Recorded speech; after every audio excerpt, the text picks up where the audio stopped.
गिरिराज है, तो गिरिराज तो ये पर्वत हो गया।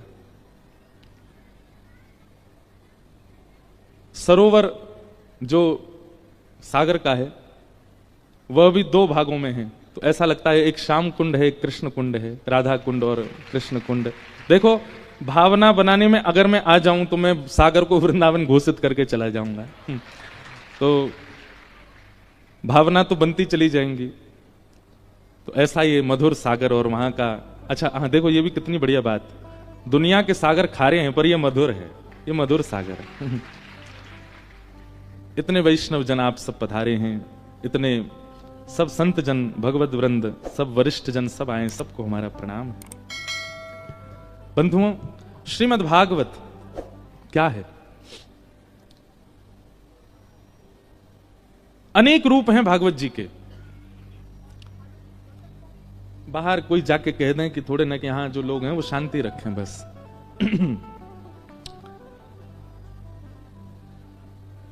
हम आप सब लोग भवरोग में ग्रसित हुए, कोई ना कोई भवरोग सबको लगा है। भवरोग मतलब संसार का रोग। भवरोग में कितनी प्रकार की पीड़ाएं होती हैं, कितनी प्रकार की बीमारियां होती हैं, अनेक हैं, पर कुछ प्रसिद्ध हैं।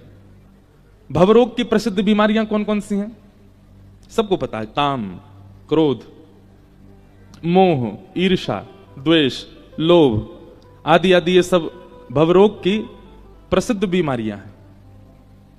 और उस भवरोग के वैद्य केवल और केवल श्रीमद् भागवत की कथा है। आपको भवरोग यदि लगा है तो आप संसार के किसी भी चिकित्सक से अपने भवरोग को दूर नहीं कर सकते। आप कथा सुन लीजिए, आप सत्संग सुन लीजिए, सत्संग से अतीत में परिवर्तन आपको लगने लगेगा अपने हृदय के रोग में। इसलिए भवरोग वैद्यम, भागवत के वक्ता को एक प्रकार से भवरोग का वैद्य कहा जाता है। कितने सारे युवा, कितने सारे लोग, कितने सारे जन ऐसे कथा में आते हैं, वो अनेक प्रयास करने से अपने दुष्कर्मों का त्याग नहीं कर पा रहे थे, अपने व्यवहारों का त्याग नहीं कर पा रहे थे, केवल कथा श्रवण मात्र से कर दिया। अपने व्यसनों का त्याग नहीं कर पा रहे थे। कथा ऐसा क्या करती है कि उसका रोग दूर हो जाता है? बहुत ध्यान से सुनिएगा। सतयुग में, कलयुग में यही अंतर है। सतयुग, त्रेता, द्वापर में ठाकुर जी को देह रूप धारण करके आना पड़ता है, चिन्मय रूप धारण करके आना पड़ता है और राक्षसों का वध करना पड़ता है।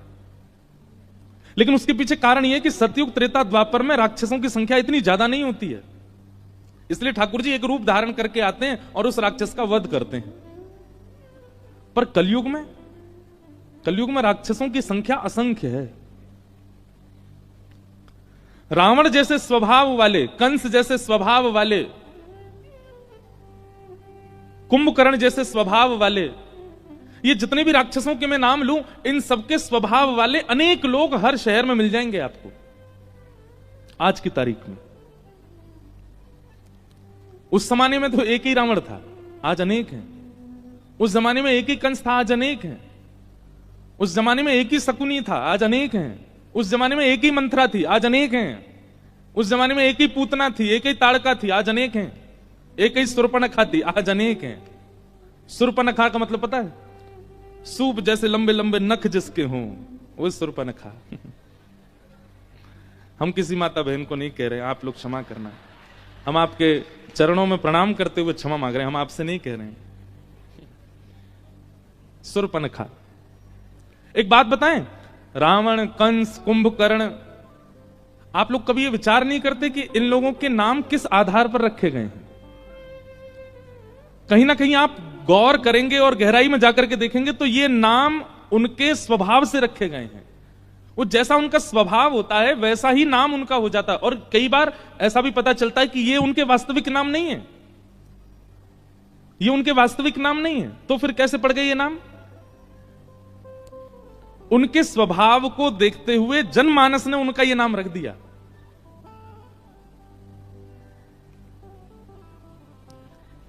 रावण, जिसके रव से, जिसके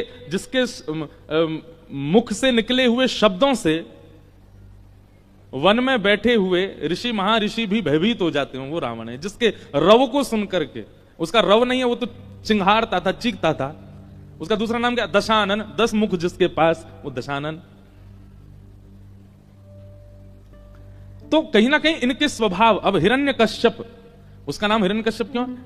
हिरण्य कहते हैं स्वर्ण को, स्वर्ण की जो तकिया लगाता, मतलब इतना बड़ा भोगी है। लोग तो सोना गले में पहनते हैं, हाथ में पहनते हैं, पैरों में पहनते हैं, कानों में, वो तकिया ही सोने की लगाता है। इतना बड़ा भोगी है, इतना इतना भोग करता है, इसलिए उसका नाम क्या रख दिया? हिरण्यकश्यप।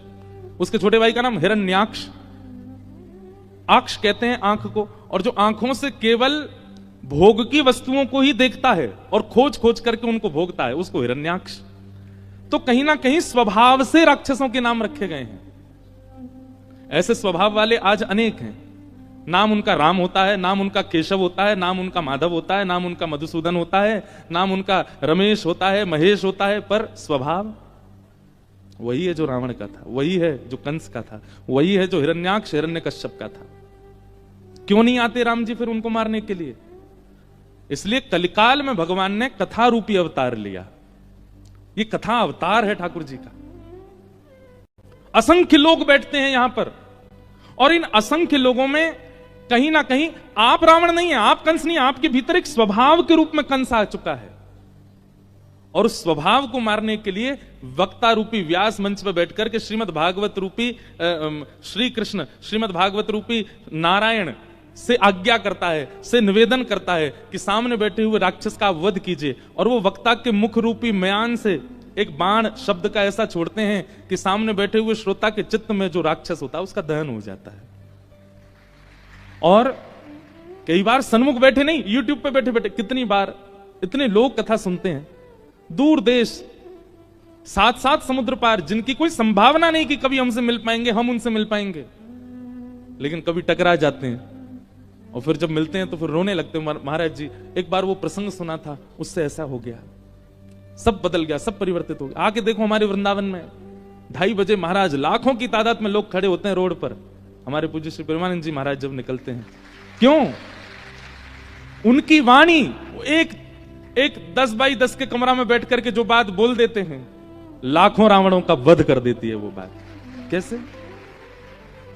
कलयुग में वाणी ही श्री कृष्ण है, कलयुग में वाणी ही श्री राम है। इसलिए भैया वाणी में ही नाम को विराजमान कीजिए, वाणी में नाम नहीं विराजे। आप मंदिर नित्य जाते हैं, नेत्रों में कृष्ण को विराजमान करते हैं, आप हाथों से उनकी सेवा करके अपनी त्वचा में कृष्ण को विराजमान करते हैं, आप परिक्रमा करके अपने तन में कृष्ण को विराजमान करते हैं, पर आपका परिवर्तन तभी होगा जब आपकी वाणी में श्री कृष्ण बैठ जाए। और वाणी में कहां से बैठेंगे?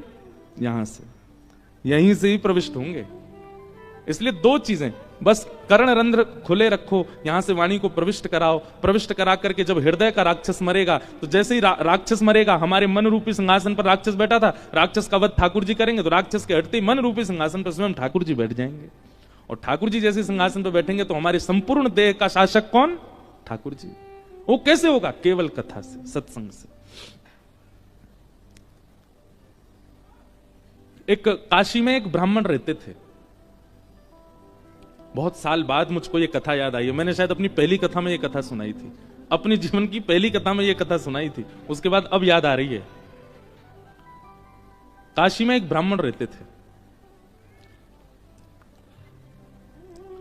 वो नित्य भागवत जी का पाठ करते थे। हम आपको भागवत जी की महिमा बता रहे हैं। नित्य भागवत जी का पाठ करते थे।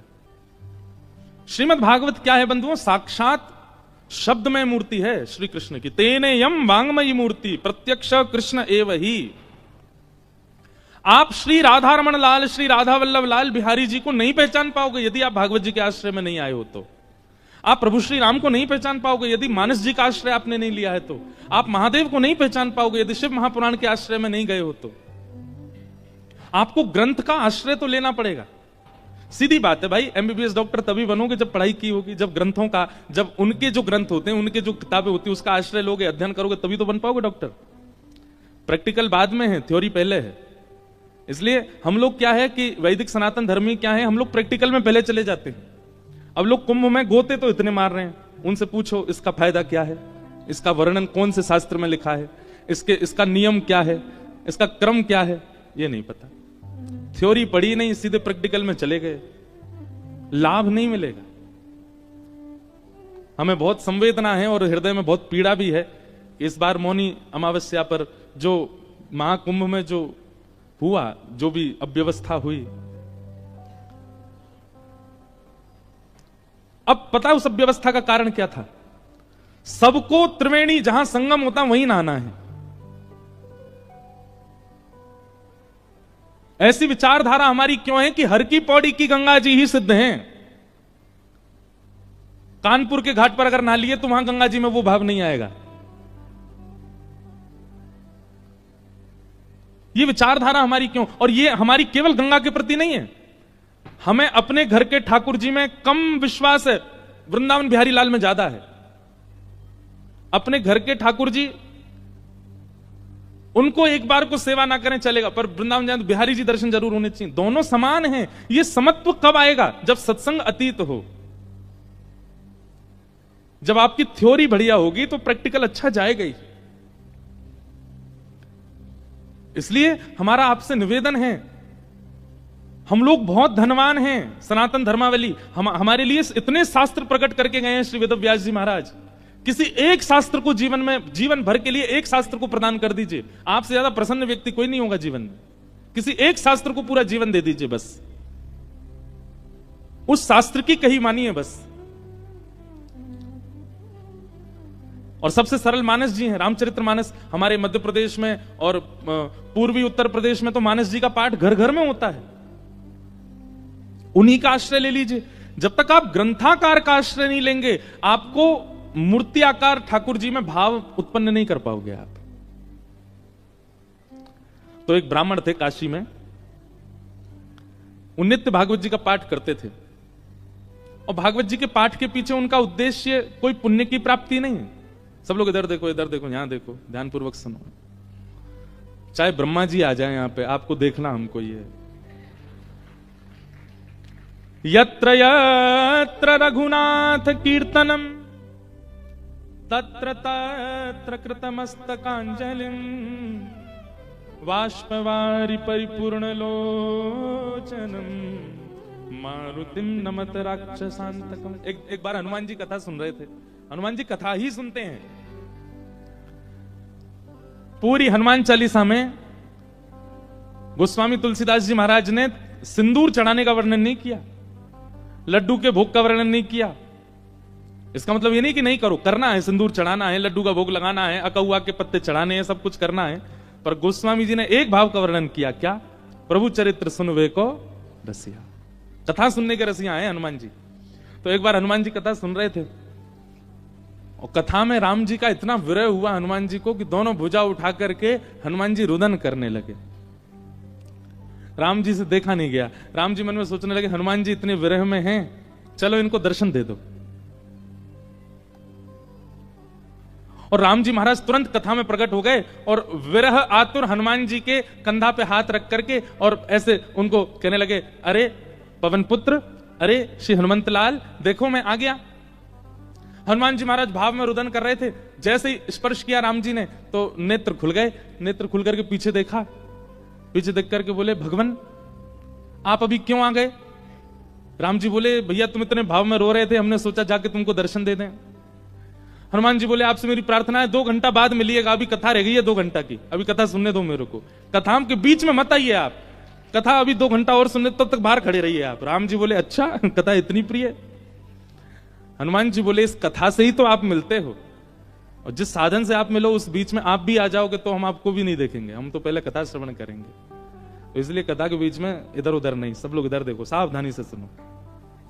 तो कथा ही नहीं आगे बढ़ रही हमारी। एक ब्राह्मण थे काशी में, वो नित्य भागवत जी का पाठ करते थे। उनका और कोई काम नहीं, बस गंगा तट पर बैठ करके भागवत जी का पाठ करना।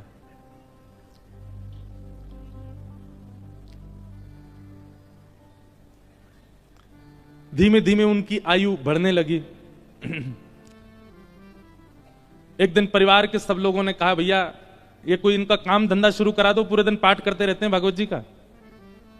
और पाठ भी किसी व्यक्ति के लिए नहीं, अगर कोई उनको दक्षिणा भी देता था कि पंडित जी हमारे यहां पाठ कर दो, तो उसके यहां पाठ करते थे वो, उसका पाठ, फिर उसके बाद अपना पाठ अलग करते, अपने लिए करते थे। उसके पीछे उनकी कोई कामना नहीं थी, निष्काम भाव से करते थे।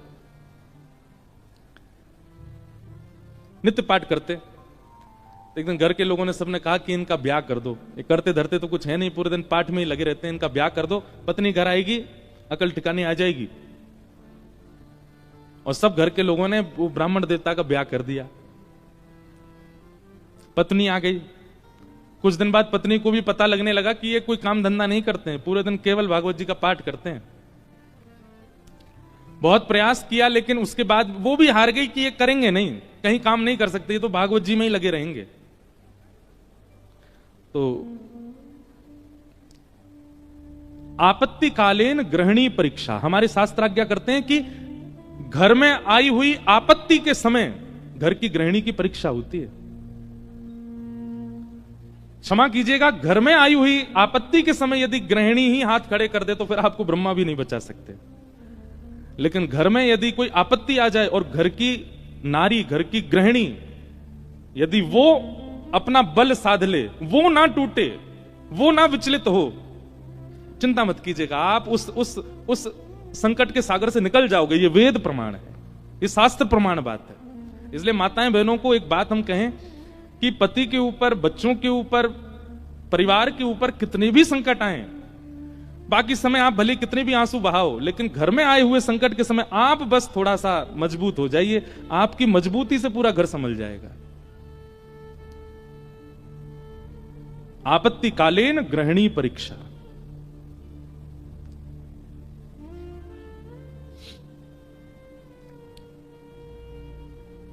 पत्नी ने सोचा कि ये तो कुछ करते नहीं है, आगे हमारा वंश बढ़ेगा, बच्चे होंगे, कैसे चलेगा परिवार। तो फिर उनकी ब्राह्मण देवता की पत्नी ने आज्ञा ली, बोले आपकी आज्ञा हो तो मैं कुछ करूं कार्य, देवी तुमको जैसा अच्छा लगे। भोजन बनाना बहुत अच्छा जानती थी, 3-4 घरों में उन्होंने काम ले लिया और वो जाती भोजन बनाती और उससे जो वेतन मिलता उसी से घर चलता था ब्राह्मण का। ब्राह्मण और प्रसन्न हो गए, बोले और बढ़िया, और कुछ नहीं करना पड़ेगा, भागवत जी में लगे रहो, पाठ करते रहो। अब इसमें कई लोग ब्राह्मण को कहीं आलसी मत समझिएगा, ये बहुत बहुत बड़ी बात हम आपको बताएंगे, वो अंत में उसका निचोड़ निकल के आएगा। 2-3 बालक भी उनके हो गए, चल रहा था घर। एक बार की बात, कुछ संतों का काशी में आगमन हुआ, संत आती रहते हैं काशी में, पर असमय में आना हुआ, बिना समय के संतों का आना हुआ। और उन्होंने किसी से पूछा, बोले भैया हम 5-10 मूर्ति हैं, कहीं प्रसाद पाने के इच्छुक हैं, कोई वैष्णव परिवार हो तो हमको बताओ। तो एक राह चलते व्यक्ति ने उन्हीं ब्राह्मण का घर बता दिया, बोले यहां चले जाइए, यहां बहुत एक सेवानिष्ठ और बड़े शास्त्रों का अध्ययन करने वाले ब्राह्मण रहते हैं, इनके पास चले जाइए, आप ये प्रसाद पवा देंगे। संतों ने घर में प्रवेश किया। ब्राह्मण देवता तो अपने पाठ में लगे थे, भागवत जी का ही पाठ कर रहे थे, और उनकी पत्नी बच्चों को, पति को स्वयं प्रसाद आदि पाकर के सारे बर्तन मांज करके उसने रखे ही थे। उसी समय संतों का आना हुआ और संतों ने आगे कहा, आओ बिटिया, हम 10 मूर्ति हैं, हम लोग अयोध्या से प्रयागराज जा रहे हैं, काशी बीच में पड़ा, किसी ने बताया आपका घर वैष्णव का है, बड़ी जोर की भूख लगी, ठाकुर जी को प्रसाद पवाओ और प्रसाद पवा के हम लोगों को प्रसाद बांट दो। ब्राह्मणी बेचारी बड़ी प्रसन्न हो गई कि मेरे घर आज संत पधारे हैं प्रसाद पाने। तुरंत उसने जाकर के रसोई घर में सामग्रियां देखी, सामग्री इतनी थी नहीं कि उन सबको पवाया जा सके। दौड़ी दौड़ी अपने कक्ष में गई, जाकर के अपने जो उसका धन वो कमाती थी उसको जाकर के देखा कि जाऊं लेकर के आऊं, तो वह भी इतना नहीं था कि उन 10 महापुरुषों की सेवा हो सके। और ब्राह्मण का एक स्वभाव है कि और अगर ये स्वभाव किसी ब्राह्मण में नहीं है तो वो ध्यान से सुने, ये ब्राह्मण का स्वभाव होना चाहिए। ब्राह्मण दान मिले तो लेने का अधिकारी होता है, पर मांगने का अधिकारी नहीं है। मांगे ना, ब्राह्मण का स्वाभिमान है, वो मांगता नहीं है और मांगना चाहिए भी नहीं। अब वो कभी रसोई में जाए, कभी कक्ष में जाए, कभी एकांत में बैठ के सोचे मैं क्या करूं, संत पधारे हैं घर पर, कैसे प्रसाद पवाऊं, क्या व्यवस्था करूं, कुछ लाऊं, कभी ऊपर कुछ ढूंढे, कुछ मिल जाए, कुछ भुजिया मिले, नमकीन मिले, कुछ तो मिले, कुछ तो दूं, पर कोई व्यवस्था नहीं बन पाई। बार बार उसको यहां से वहां घूमते देख संत समझ गए कि हम गलत समय पे आ गए हैं। मुखमंडल बता देता है कई बार। और वे सब संत अपने अपने आसन लेके उठ गए, चिमटा कमंडल लेकर के, बिटिया सुनो सुनो सुनो सुनो, हमको ना प्रयाग पहुंचना है, विलंब हो रहा है, फिर आएंगे, अपना ही घर है, क्या दिक्कत है, तुम आराम करो, हाँ हम जाते हैं। और उस ब्राह्मणी के मन में वही आ रहा था, जब ये कक्ष मेरे घर में घुसे, इन्होंने घुसते ही क्या कहा था कि हम बहुत भूखे हैं, ठाकुर जी को भोग लगा के प्रसाद पवाओ। और ये भूखे ही जा रहे हैं और मैं कुछ नहीं कर पा रही। नेत्र सजल हो गए उसके, अत्यंत पीड़ा में आ गई। आज तक तो अपने पति से कुछ कहा नहीं था, पर आज कक्ष में प्रवेश करके ताम्रवर्ण आंखों का हो रहा था और बस चिल्लाने लगी, बोले तुमसे ब्याह किया मैंने, आपने जैसे चाहा वैसे रही मैं, आप नहीं करते कुछ तो घर घर जाके प्रसाद बना करके घर चलाती हूं मैं भूखी रह जाऊं, बच्चे भूखे रहें, आप भी भूखे रह जाते हैं तो भी इतनी पीड़ा मुझको नहीं होती है। पर आज संत पधारे थे हमारे यहां, महापुरुष पधारे थे हमारे यहां, कल्पवासी महात्मा आए थे हमारे यहां। वो अभागा दुर्भाग्यशाली घर है जहां से संत भूखे चले जाते हैं, निराश चले जाते हैं, और आप पूरे दिन ये भागवत जी में लगे रहते हो। अगर ये भागवत कृष्ण है, अगर ये भागवत नारायण है, अगर ये भागवत साक्षात भगवान है, तो इन भागवत जी से कम इतनी उम्मीद तो हम रख सकते थे कि हमारे घर से संत भूखे नहीं जाते। क्या दिया भागवत जी ने हमें?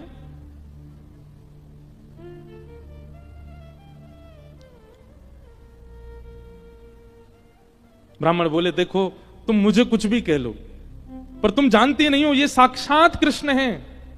मैं क्यों बचपन से आज तक भागवत जी के उन्हीं 18,000 श्लोकों का मुझे कृष्ण दिखते हैं, मुझे लीला दिखती है, मुझे श्यामा शाम का नित्य विहार दिखता है भागवत जी में, इनके विषय में कुछ मत कहो।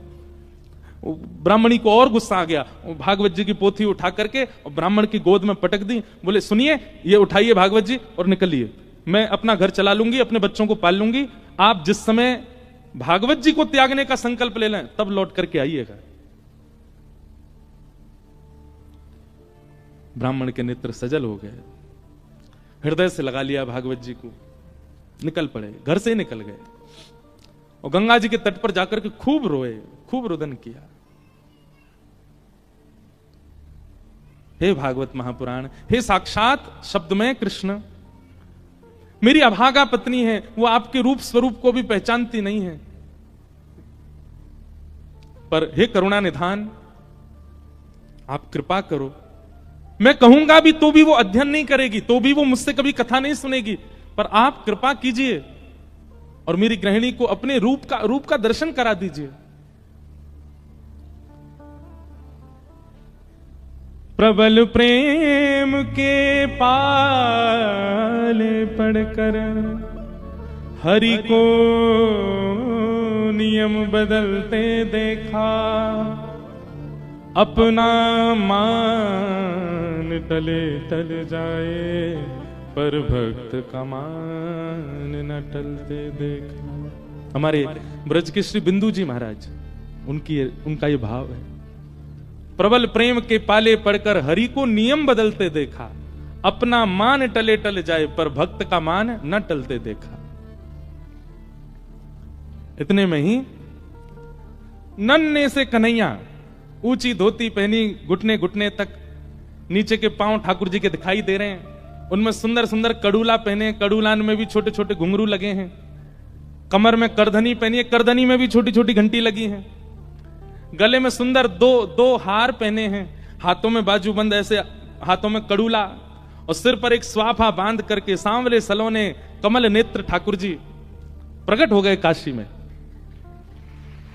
लेकिन ब्राह्मण को नहीं दिखे अभी, बस कहीं हो गए प्रकट। प्रकट होकर के एक डलिया उठा करके सिर पर रखी, और महाराज जैसे कोई बालक कुछ बेचने के लिए जा रहा हो, ऐसे ठाकुर जी उस डलिया को लेकर के ब्राह्मण के घर जा रहे हैं। ब्राह्मण के घर पहुंच गए, ब्राह्मण गंगा किनारे अभी रो रहा है, और उसके घर पहुंच करके बाहर से उसके गेट को खटखटाने लगे। ब्राह्मणी निकल करके बाहर आई, जैसे ही दरवाजा खोला, सांवरे सलोने नंद नंदन। अब वो क्या जाने की है नंद नंदन, बस उसको तो ये दिख रहा था कोई किसी मैया का सुंदर सा बालक है, श्रृंगार करके डोल रहा गली में। जैसे द्वार खोला, द्वार खोल करके बोली, अरे बालक तुम कौन हो, कहां से आए हो, माता जी कहां तुम्हारी, पिताजी कहां, अकेले कहां घूम रहे हो, और ये इतनी भारी डलिया लेकर के कहां जा रहे हो, डलिया के ऊपर वस्त्र पड़ा था। तो ठाकुर जी एक हाथ से डलिया पकड़े, दूसरे हाथ से इशारा करके बोले, मानो इशारा कर रहे हैं हम गूंगे हैं, बोलना नहीं जानते। अच्छा गूंगे हो? ठाकुर जी बोले तो बोले फिर यहां क्यों आए हो? तो ठाकुर जी ने उसको इशारा किया, कुछ लिखने को दो, हम बताएं कौन है, कैसे आए। डलिया उठा करके ब्राह्मण देवता के घर के भीतर रखी और पर्चा लेकर के उस पर सुंदर लेखनी लिख करके और मोड़ करके ब्राह्मणी को दे करके और तुरंत ठाकुर जी पीछे मुड़े चले गए। ब्राह्मणी पत्र पढ़ने लगी, इतने तो ठाकुर जी वहां से अंतर ध्यान चले गए। अब ब्राह्मणी देखती रही, दूर दूर तक ठाकुर जी दिखे नहीं। क्या लिखा था उस पत्र में? ठाकुर जी बोले, हमें छोटा बालक मत समझो, हमारी कद को देख करके बस ये जान लो हम बौने हैं। हमारी हमारी हमारी जो कद है वो इससे बड़ी नहीं है ऊपर, नहीं तो हमारी उम्र बहुत है और हम बहुत बहुत धनवान परिवार से आते हैं। बहुत वर्षों से तुम्हारे पतिदेव हमारे कुल के लिए पाठ कर रहे हैं भागवत जी का, पर आज तक उन्होंने वेतन नहीं लिया अपना, आज तक एक रुपया भी हमसे मांगा नहीं। पर मुझे आज पता चला कि उनके परिवार को बहुत आवश्यकता है, इसलिए संपूर्ण जीवन काल में उनका जितना भी वेतन होता था वो हम देने के लिए आए हैं। वो जैसे ही घर आए उनको दे दीजिएगा। और ऐसा कह के ठाकुर जी चले गए। अब जैसे ही वो डलिया के ऊपर से वस्त्र हटा करके देखा, विविध प्रकार की मणियां, रत्न, सोने, जवाहरात, हीरे आदि सबसे लबालब भरी हुई वो डलिया। ब्राह्मणी मनी मन सोचने लगी, मैंने भी बेवजह डांटा, बिन बताए पाठ कर रहे थे यहां पर, और मुझे लगता तो था कि ये पाठ करते हैं, इसके पीछे कोई कारण नहीं, कुछ मिलता नहीं इनको, कुछ फिर भी लगे रहते हैं, पर ये तो बड़े गोपनीय हैं, मुझे बिन बताए किसी परिवार के लिए कर रहे थे। अपने बेटा को बुलाया, बोले सुनो पिताजी को खोजो, कहां है, ढूंढ के लाओ उनको। पिताजी बैठे थे गंगा किनारे, बच्चे ने जाकर पिताजी जल्दी चलो मैया बुला रही घर पे। शाम हो गई, लौट करके ब्राह्मण आए, बड़े उदास हताश हृदय से भागवत जी लगी हैं।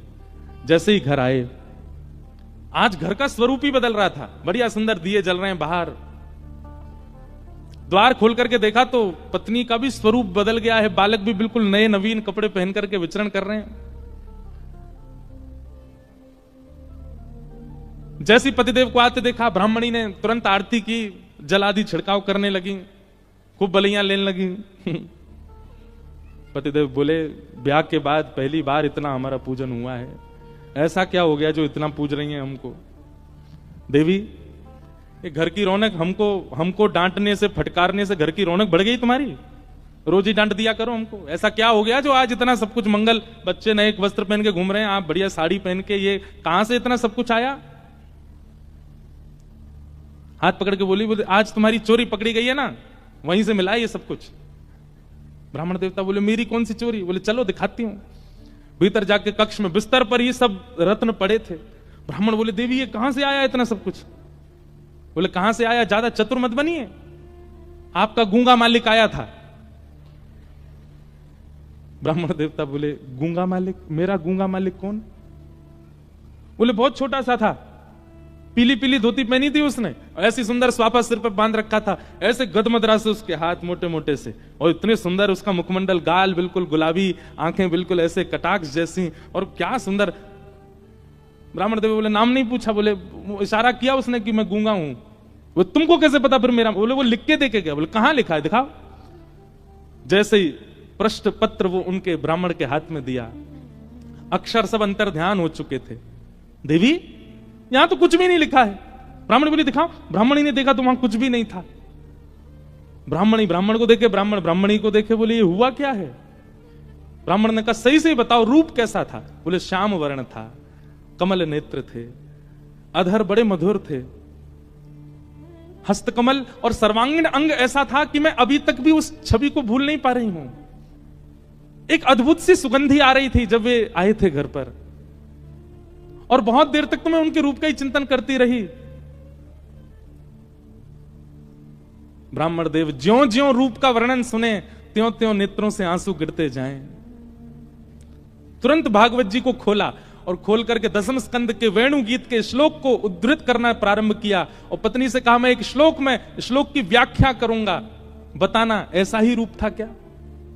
कि वरहा पीड़म नटवर वपु कर्णयो कर्णकारम विभ्रदवासः कनक कपिसं वै जयन्तीं च माला रन्ध्रान् वेणु अधर सुधया पूरयन् गोपवृन्दै वृन्दारण्यं स्वपदरमणं प्राविशद गीत कीर्ति।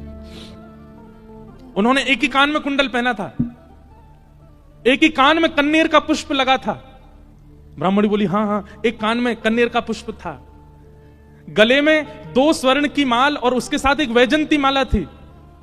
ब्राह्मणी बोली हाँ, उनके गले में वैजंती माला भी थी। पीतांबरी ऐसी चमक रही थी मानो सूर्य को भी लज्जा हो जाए। बोले हाँ, ऐसी ही उनकी पीतांबरी थी। नेत्र बंद हो रहे हैं और खुल रहे हैं।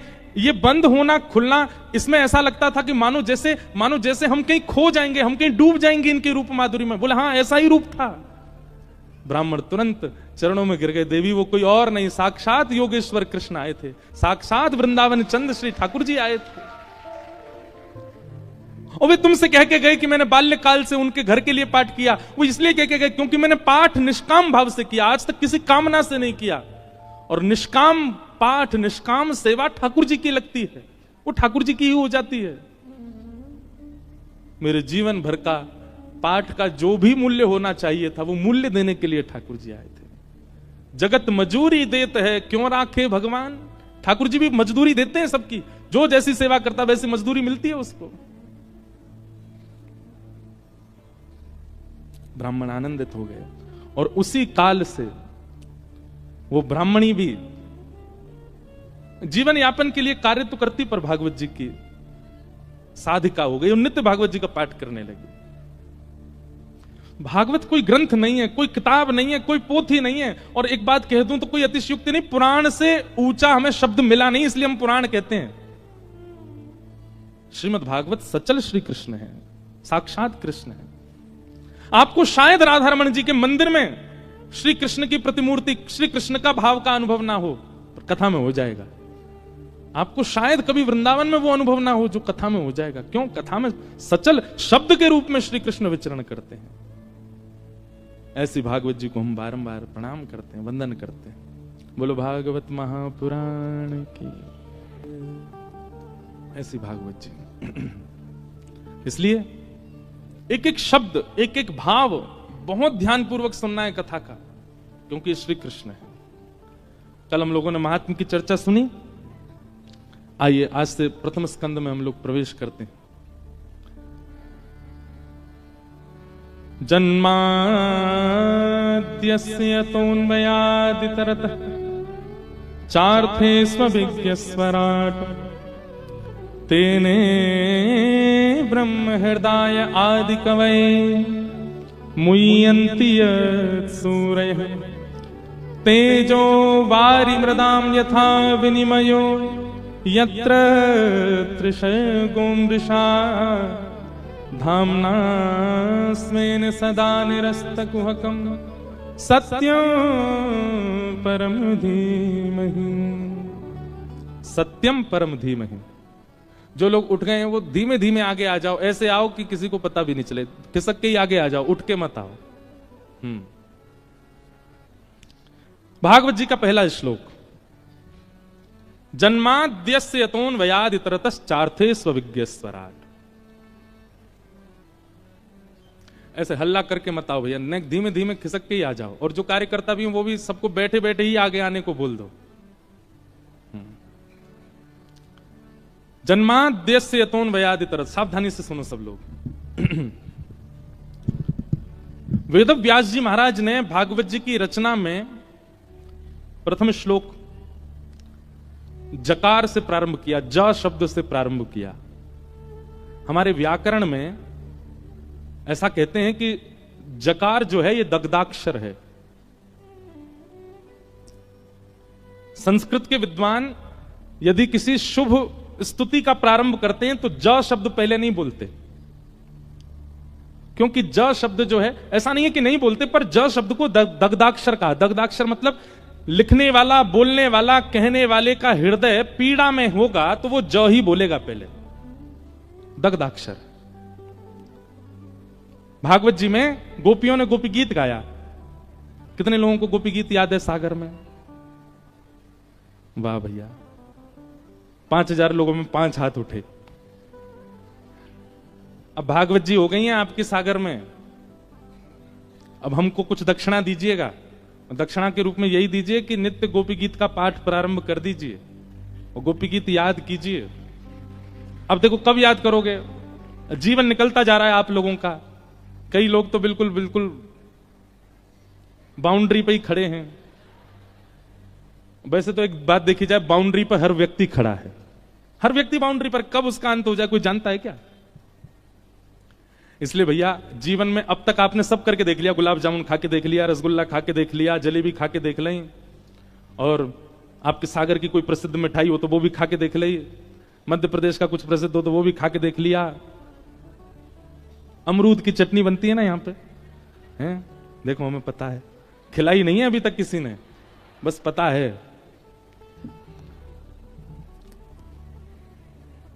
हम आए हैं दमोह, दमोह में कथा हुई थी कुछ वर्ष पहले, वो आयोजक भी आए हैं आज बेचारे कथा में, जो दमोह में कथा कराए थे। तो आपने सब कुछ करके देख लिया, आपने भोग भोग के देख लिए, रोग रोग के देख लिए, योग योग के देख लिए, सब कुछ करके देख लिया। अब बच्चा कुछ जीवन में ब्रजवासी आयो है आपके नगर में, या की बात मान के देख लो, गोपी गीत याद कीजिए और नित्य गोपी गीत अपने घर के ठाकुर जी को सुनाओ। नहीं तो यहां अगर आपका आने का क्रम नित्य है, बालाजी को सुनाओ गोपी गीत। गोपी गीत का प्रारंभ भी जयति तेधिकम ज से ही होता है। क्यों? क्योंकि ठाकुर जी अंतर ध्यान हो गए हैं और उस समय में गोपियां विरही होकर के ठाकुर जी को पुकार रही हैं, इसलिए ज शब्द से प्रारंभ हुआ गोपी गीत का भी। श्रीमद् भागवत जी का प्रारंभ ज शब्द से हुआ, जन्माद्यस्य। तो और तो सुनो, हम सबका प्रारंभ जा शब्द से हुआ। जन्म, हम सबका भी जन्म हुआ है, इसका मतलब हम सब भी कहीं ना कहीं दग्ध हृदय वाले, हम सब भी पीड़ित हैं, और निश्चित है पीड़ित हैं इसलिए तो जन्म हुआ। अगर पीड़ित नहीं होते तो वैकुंठ में होते। हमारे कोई पूर्व के कर्म, पूर्व के दुष्कर्म शेष रह गए हैं जो हमें भोगने हैं, पूर्व के पुण्य कर्म रह गए हैं जो हमको भोगने हैं, उसके लिए तो हम आए हैं पृथ्वी पर। इसका मतलब पीड़ित ही है हमारी आत्मा, इसलिए हमारे प्रादुर्भाव को जन्म कहा गया।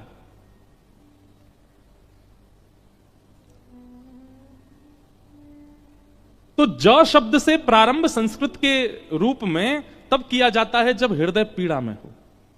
भागवत जी का प्रारंभ जकार से हुआ, हमारा प्रारंभ जकार से हुआ, गोपी गीत का प्रारंभ जकार से हुआ। हमारे वृंदावन में जाके पूरी दुनिया भी जकार ही कहती है, जय जय श्री राधे, सब जय ज से ही प्रारंभ करते हैं। इसीलिए पीड़ित है हृदय हमारा, और हम नहीं जानते होंगे, हमारी आत्मा जानती है।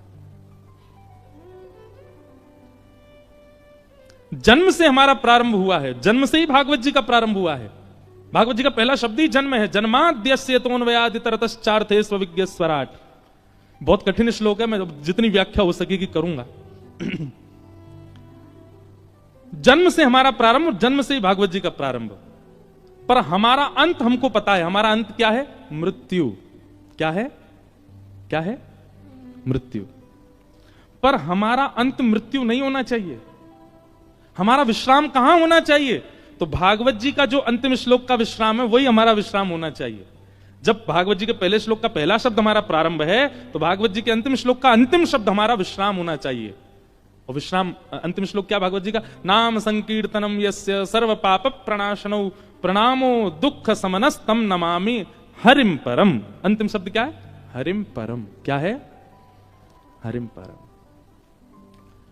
हमारा विश्राम मृत्यु नहीं है, हमारा विश्राम अर्थी नहीं है, हमारा विश्राम चिता नहीं है, हमारा विश्राम हरिम परम, हरि परमात्मा के श्री चरण, वही हमारा विश्राम। वहां हमारा इतरवंश महाप्रभु बैठे हैं मंच पर, इनका विश्राम हरिम परम, श्री राधा वल्लभ जी के चरण।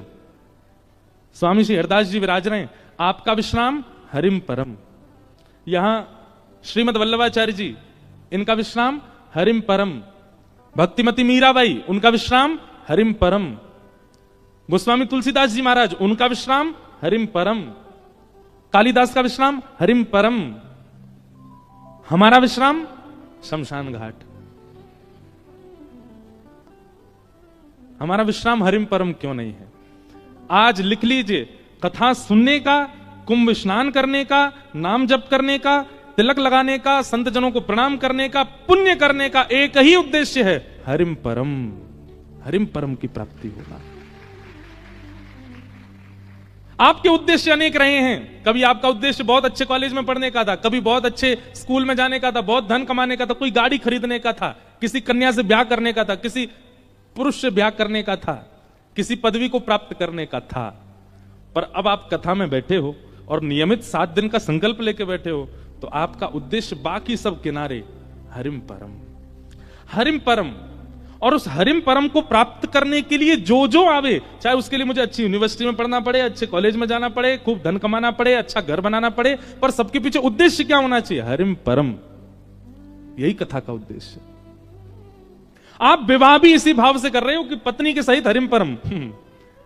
बालक भी इसीलिए प्रकट हुए हैं घर में कि बालकों सहित हरिम परम।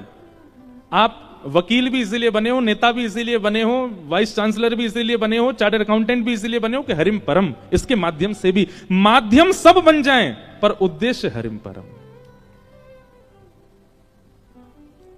आपको कुछ नहीं करना पड़ेगा, सब अपने आप, सब भक्ति में हो जाएगा। आपकी पढ़ाई भक्ति में हो जाएगी, आपकी इंजीनियरिंग भक्ति में हो जाएगी, आप नेता हैं, आपका नेता स्वरूप भक्ति में हो जाएगा, सब कुछ भक्ति में होता चला जाएगा। सब भक्ति में होने का मतलब सब पवित्र होता चला जाएगा। आपका विवाह पवित्र हो जाएगा, सब कुछ पवित्र हो जाएगा। उद्देश्य यदि श्यामा श्याम है तो, उद्देश्य यदि ठाकुर जी है तो, सबसे प्राप्त क्या करना है? ठाकुर जी को, हरिम परम।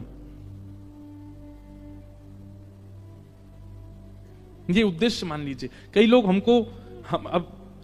हम तो केवल कथा कहना जानते हैं, पर कई लोगों को लगता है ये बाबा जी कुछ जानते होंगे। एक माता जी अभी मिली मुझको बोलती हैं, प्रणाम कर बाबा, मेरे मन में क्या चल रहा है। अब मैं अपने संग पंडित जी को देखूं, मैंने कि क्या बोलूं इनको। मैंने कहा मैया हम वो वाले बाबा नहीं है, हम तो केवल कथा सुनाते। नहीं तिलक लगा रखा है आपने, हाँ धोती पहनी है। अरे भैया मैंने, हमसे केवल कथा कहनी आती है और कुछ नहीं। नहीं मेरे मन में क्या चल रहा है बताओ।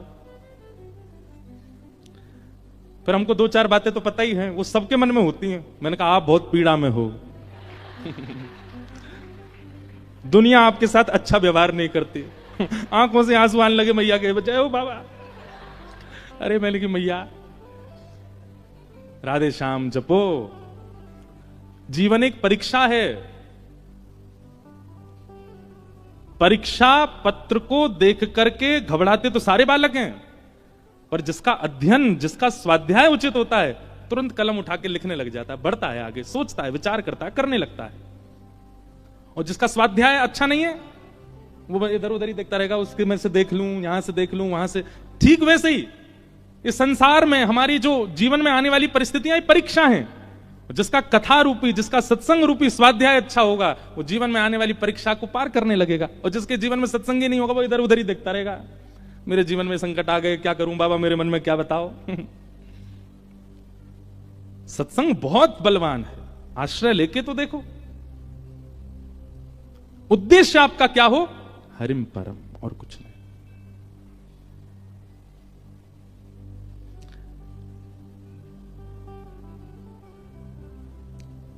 मेरे तो, अब मैं थोड़ा सा घबरा रहा था कि मैं सागर में पद गाऊं कि नहीं। हम भजन तो बहुत गाते हैं, भजन कम गाते, पद ज्यादा गाते हैं। एक बहुत सुंदर पद है, आप लोग समझने का प्रयास कीजिएगा, पद समझ में आ जाएंगे और गाइएगा मेरे साथ में। मेरे तो गिरधर ही गुणगान, मेरे तो गिरधर ही गुणगान। इस पद का अर्थ क्या है? मेरा उद्देश्य कुछ और नहीं है, केवल गिरधर के गुणगान। मैं कर्म भी इसीलिए कर रहा हूं, मैं खा भी इसीलिए रहा हूं, मैं सो भी इसीलिए रहा हूं, मैं पहन भी इसीलिए रहा हूं कि गिरधर मिले। ऐसा उद्देश्य बना लीजिए।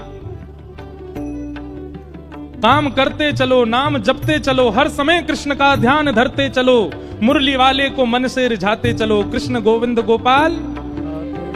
सुख में फूलो मती, दुख में भूलो मती, प्राण जाए मगर नाम भूलो मती, काम की वासना को मिटाते चलो, कृष्ण गोविंद गोपाल। मेरे तो गिरधर ही गुणगान, मेरे तो गिरधर ही गुणगान, मेरे तो गिरधर ही गुणगान, मेरे तो गिरधर ही गुणगान।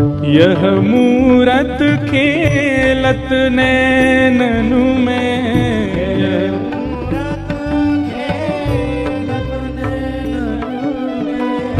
यह मूरत खेलत नैननु में,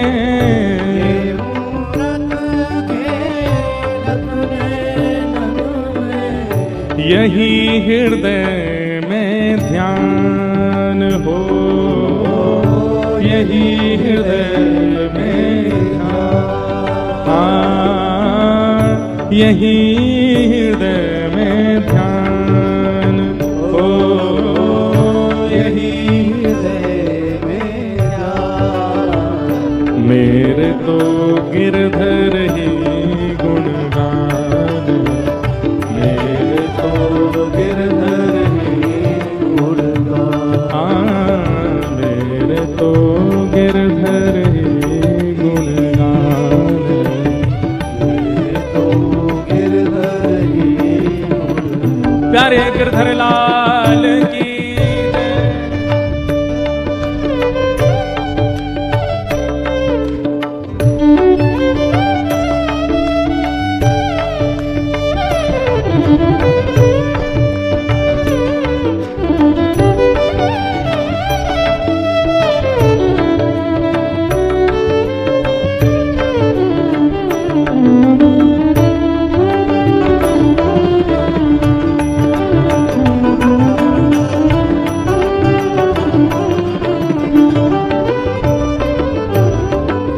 चरण रेणु चाहत मन मेरो, रेणु चाहत मन मेरो, चरण रेणु चाहत मन मेरो, चरण रेणु चाहत मन मेरो, यही दीजिए दान हो, यही दीजिएगा।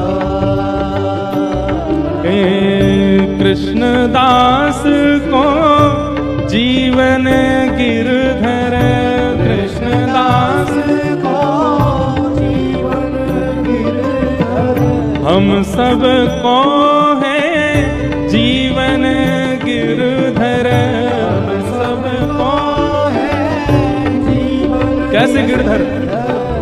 मंगल रूप निधान हो, मंगल रूप निधान, मेरे तो गिरधर ही गुणगान, मेरे तो गिरधर ही गुणगान, मेरे तो गिरधर ही गुणगान, मेरे तो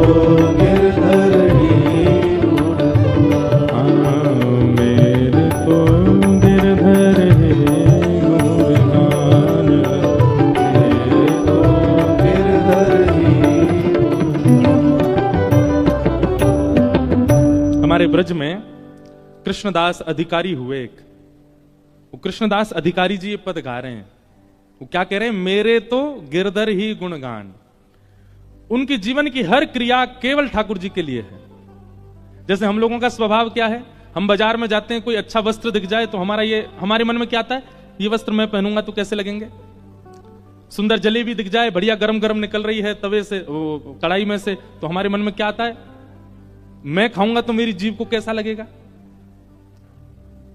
आभूषण देखते हैं तो ना हमारा चिंतन हो जाता है कि मेरे गले में कैसा लगेगा। या फिर हम अपना विचार करते हैं या अपने परिवारी जनों का विचार करते हैं। पर जिसका जन्म हरिम परम गति की ओर चला जाता है, जिसके जीवन की गति केवल हरि परमात्मा होते हैं, वो आंखों के आगे दिखने वाली हर सुंदर वस्तु को ठाकुर जी से जोड़ देता है। ये वस्त्र ठाकुर जी पे कैसा लगेगा, ये पुष्प ठाकुर जी के सामने कैसा लगेगा, ये व्यंजन जो बन रहा है ये ठाकुर जी की सेवा में कितना बढ़िया पधराया जा सकता है। ये व्यक्ति इतना अच्छा गा रहा है, ये हमारे ठाकुर जी की सेवा करने आ जाए, ये इतना अच्छा नृत्य कर रहे हैं, ये हमारे ठाकुर जी को नृत्य दिखाने आ जाए। मतलब अपने मन को कोई वस्तु प्रिय नहीं लगती, हर वस्तु ठाकुर जी की सेवा में पहुंच जाए, ऐसी भावना चित्त में आने लग जाना, इस बात का प्रमाण है कि आप हरिम प्रिय, हरिम परम इस पथ पर, भक्ति पथ पर चल चुके हो। अब आपको प्रिय नहीं लगती है कोई वस्तु, अपने ठाकुर जी के लिए विचार करते हो। और इसी उद्देश्य से कथा सुननी है कि हम हरिम हरिम परम हो जाए। आप विश्वास मानेंगे, आपसे ज्यादा आनंद में कोई नहीं होगा, आपसे ज्यादा प्रसन्न कोई नहीं होगा संसार में। हरिम परम। तो जन्माद्यस्य यतोऽन्वयादितरतः, जिनका कभी जन्म नहीं होता, जिनकी कभी मृत्यु नहीं होती, जो जन्म और मृत्यु के चक्र से विलग हैं, लेकिन चाह जाएं तो ठाकुर जी का जन्म होता है। भगवान को जन्म लेने की आवश्यकता नहीं है, पर देवकी को सुख देने के लिए, कौशल्या जी को सुख देने के लिए वही प्रभु राम बनकर के, कृष्ण बनकर के आते हैं और 9 महीना बाकायदा बच्चों की तरह पेट में ही रहते हैं और फिर जन्म लेते हैं। उनको आवश्यकता नहीं है, पर कभी कभी प्रेम में इतने अधीन हो जाते हैं ठाकुर जी की, अधीन होकर के अपने प्रेमियों को वह सुख देते हैं। चार्थे स्वविज्ञ स्वराट, जो अविज्ञ है, अनविज्ञ नहीं। अविज्ञ किसको कहते हैं? जो सब जानता है, उसको अविज्ञ कहते हैं। संसार में केवल भगवान ऐसे हैं जो सब जानते हैं, बाकी इसीलिए उनका नाम भगवान है। जिसके पास धन की मात्रा बहुत ज्यादा उसको धनवान कहते हैं, बल की मात्रा ज्यादा बलवान कहते हैं, जिसके पास 6 भग हैं उसको भगवान कहते हैं। ठाकुर जी को भगवान क्यों कहते हैं पता है आपको? जिस व्यक्ति को 6 बातें पता हैं उसको भगवान कहते हैं। कौन कौन सी? उत्पत्ति प्रलयम चैव भूतानाम अगति गति वेत्तिम विद्याम अविद्याम च सवाच्यो भगवान इति। ये 6 बातें जो जानता है वो भगवान है। उत्पत्ति, पृथ्वी का उत्पत्ति दिवस कौन सा है, कौन से दिन पृथ्वी का निर्माण हुआ, कोई नहीं बता सकता। परमात्मा जो जानते हैं वही जानते हैं बस कि पृथ्वी कब बनी थी, और इस पृथ्वी का प्रलय कब होगा यह भी जो जानता है वही परमात्मा है बस। कई लोगों ने हल्ला किया 2012 में पृथ्वी खत्म हो जाएगी, 25 आ गया, अब कह रहे हैं 26-27 में चली जाएगी। और उसमें भी एक ग्रंथ का आश्रय सब लोग बोलते हैं कि उस ग्रंथ में ऐसा लिखा है। हम किसी ग्रंथ की, किसी किताब की निंदा नहीं कर रहे हैं, पर यह बात शास्त्र प्रमाण है कि पृथ्वी का प्रलय कब होगा ये दुनिया में सब प्रिडिक्ट करते रह जाएंगे, लेकिन किसी को पता नहीं चलेगा। इस प्रिडिक्शन में आपकी सारी विद्याएं फेल हो जाएंगी कि पृथ्वी का प्रलय कब होगा। उत्पत्ति और प्रलय केवल और केवल परमात्मा जानते हैं, वो किसी से शेयर भी नहीं करते इस बात को, केवल उन्हीं को पता है। तो ये 2 बातें, और कौन सी 2 बातें? भूतानाम अगति गति, हमारी गति और अगति, हमारी गति और दुर्गति जिसको पता है वो परमात्मा।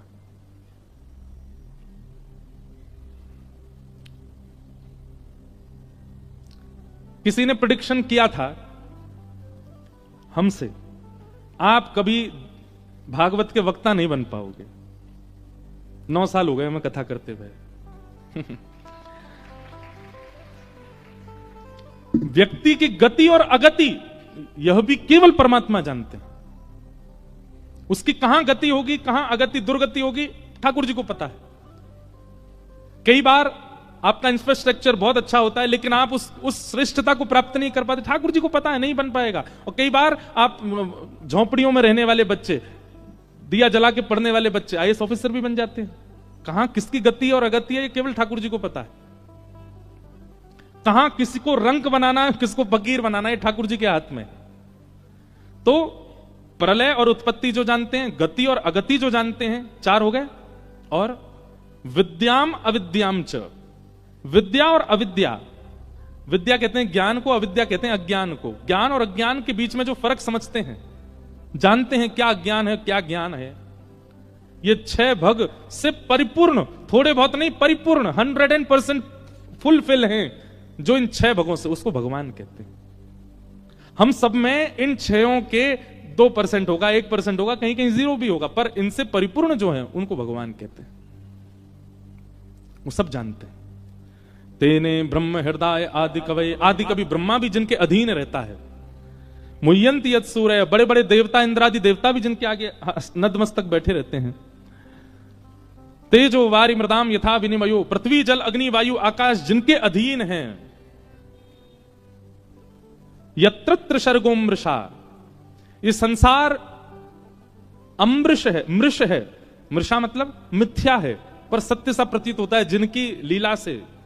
ऐसे परम सत्य परमात्मा को हम बारंबार प्रणाम करते हैं। ये भागवत जी का पहला श्लोक है। सत्यम परम धीमहि। भागवत जी की एक विशेष बात है कि भागवत जी के पहले श्लोक में किसी भी भगवान का नाम नहीं है, किसी भी देवी देवता का नाम नहीं है, किसी भी संप्रदाय का नाम नहीं है, किसी भी एक निश्चित देव का नाम नहीं है। किसका नाम है?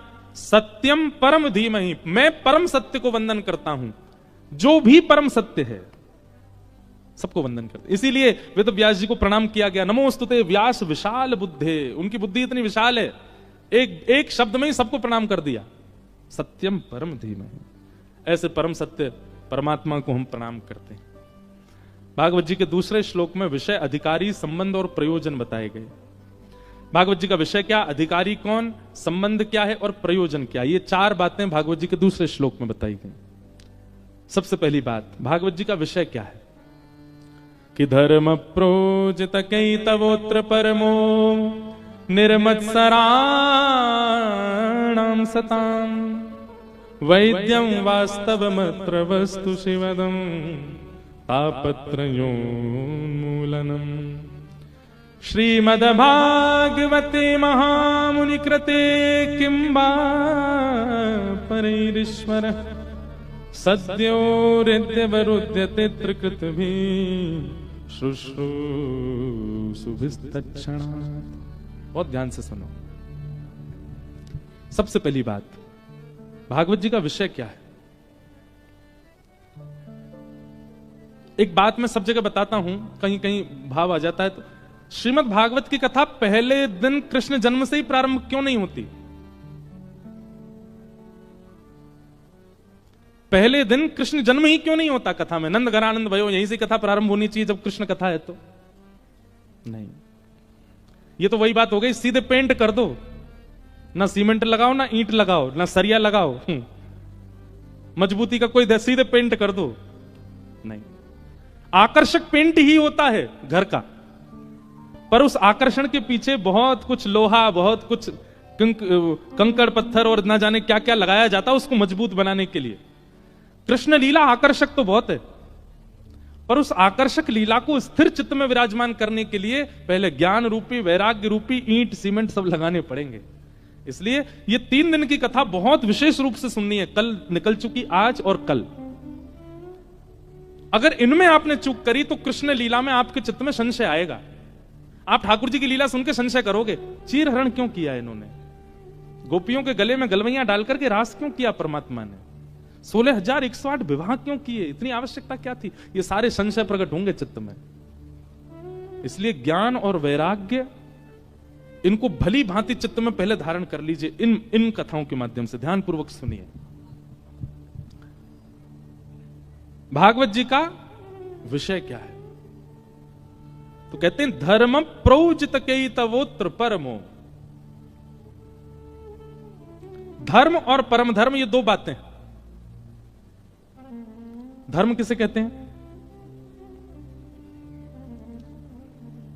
आप अपने जीवन निर्वहन के लिए, अपने परिवार के पालन के लिए जो कोई भी कर्म करते हैं, सत्कर्म, वो सब धर्म कहलाते हैं। आप सुबह उठ करके दफ्तर जाते हो, ये आपका धर्म ही है। आप दुकान खोलते हो, वहां से सामान का विक्रय करते हो, ये आपका धर्म है। रिक्शा चलाते हैं, धर्म है। गाड़ी चलाते हैं, धर्म है। प्लेन उड़ाते हैं, धर्म है। गायक हैं, गान करते हैं, धर्म है। अपने जीवन यापन के लिए, इस लोक में रहने के लिए जो आप कर्म करते हो वो सब धर्म है। पर इस लोक से निवृत्त होकर परलोक को व्यवस्थित करने के लिए जो आप कर्म करते हो वही परम धर्म है। आपने इस लोक को तो पवित्र बना लिया, इस लोक को तो सार्थक कर लिया, घर बना लिया, ब्याह कर लिया, बच्चे अच्छे खानदान में चले गए, बढ़िया पढ़ाई लिखाई हो गई, सब कुछ व्यवस्थित हो गया, माता पिताओं की इच्छा पूर्ति हो गई, सब कुछ व्यवस्थित कर दिया। ये आपका धर्म है, इस लोक में सब व्यवस्थित करना। पर इस लोक की व्यवस्था के साथ साथ आगे की व्यवस्था को भी देखते रहना, वही परम धर्म है। उसको परम धर्म कहते हैं। कोई व्यक्ति सागर से वृंदावन जावे, अब सागर में तो प्रसाद उसने पा लिया, लेकिन इस लंबे सफर में बीच में कहीं और भी तो प्रसाद की व्यवस्था रखता है ना। नमकीन रख लेगा, घर से कुछ बना के ले जाएगा, चूड़ा ले जाएगा, रोटी ले जाएगा, कुछ भी बना के ले जाएगा। रास्ते में हमको भूख प्यास लगेगी तो क्या पाएंगे, साथ में बच्चे इनको क्या पवाएंगे। तो आपने घर पे जो प्रसाद पाया वो आपका धर्म है, पर आप आगे की व्यवस्था संग लेकर के चल रहे हो, ये परम धर्म है। इस संसार में व्यवस्थित होना धर्म है, पर इस संसार में व्यवस्थित होते होते उस लोक की भी व्यवस्था करना वो परम धर्म है। और श्रीमद् भागवत सुनने वाला, कहने वाला, कराने वाला उस व्यक्ति के चित्त में परम धर्म की मात्रा अति होनी चाहिए। परम धर्म,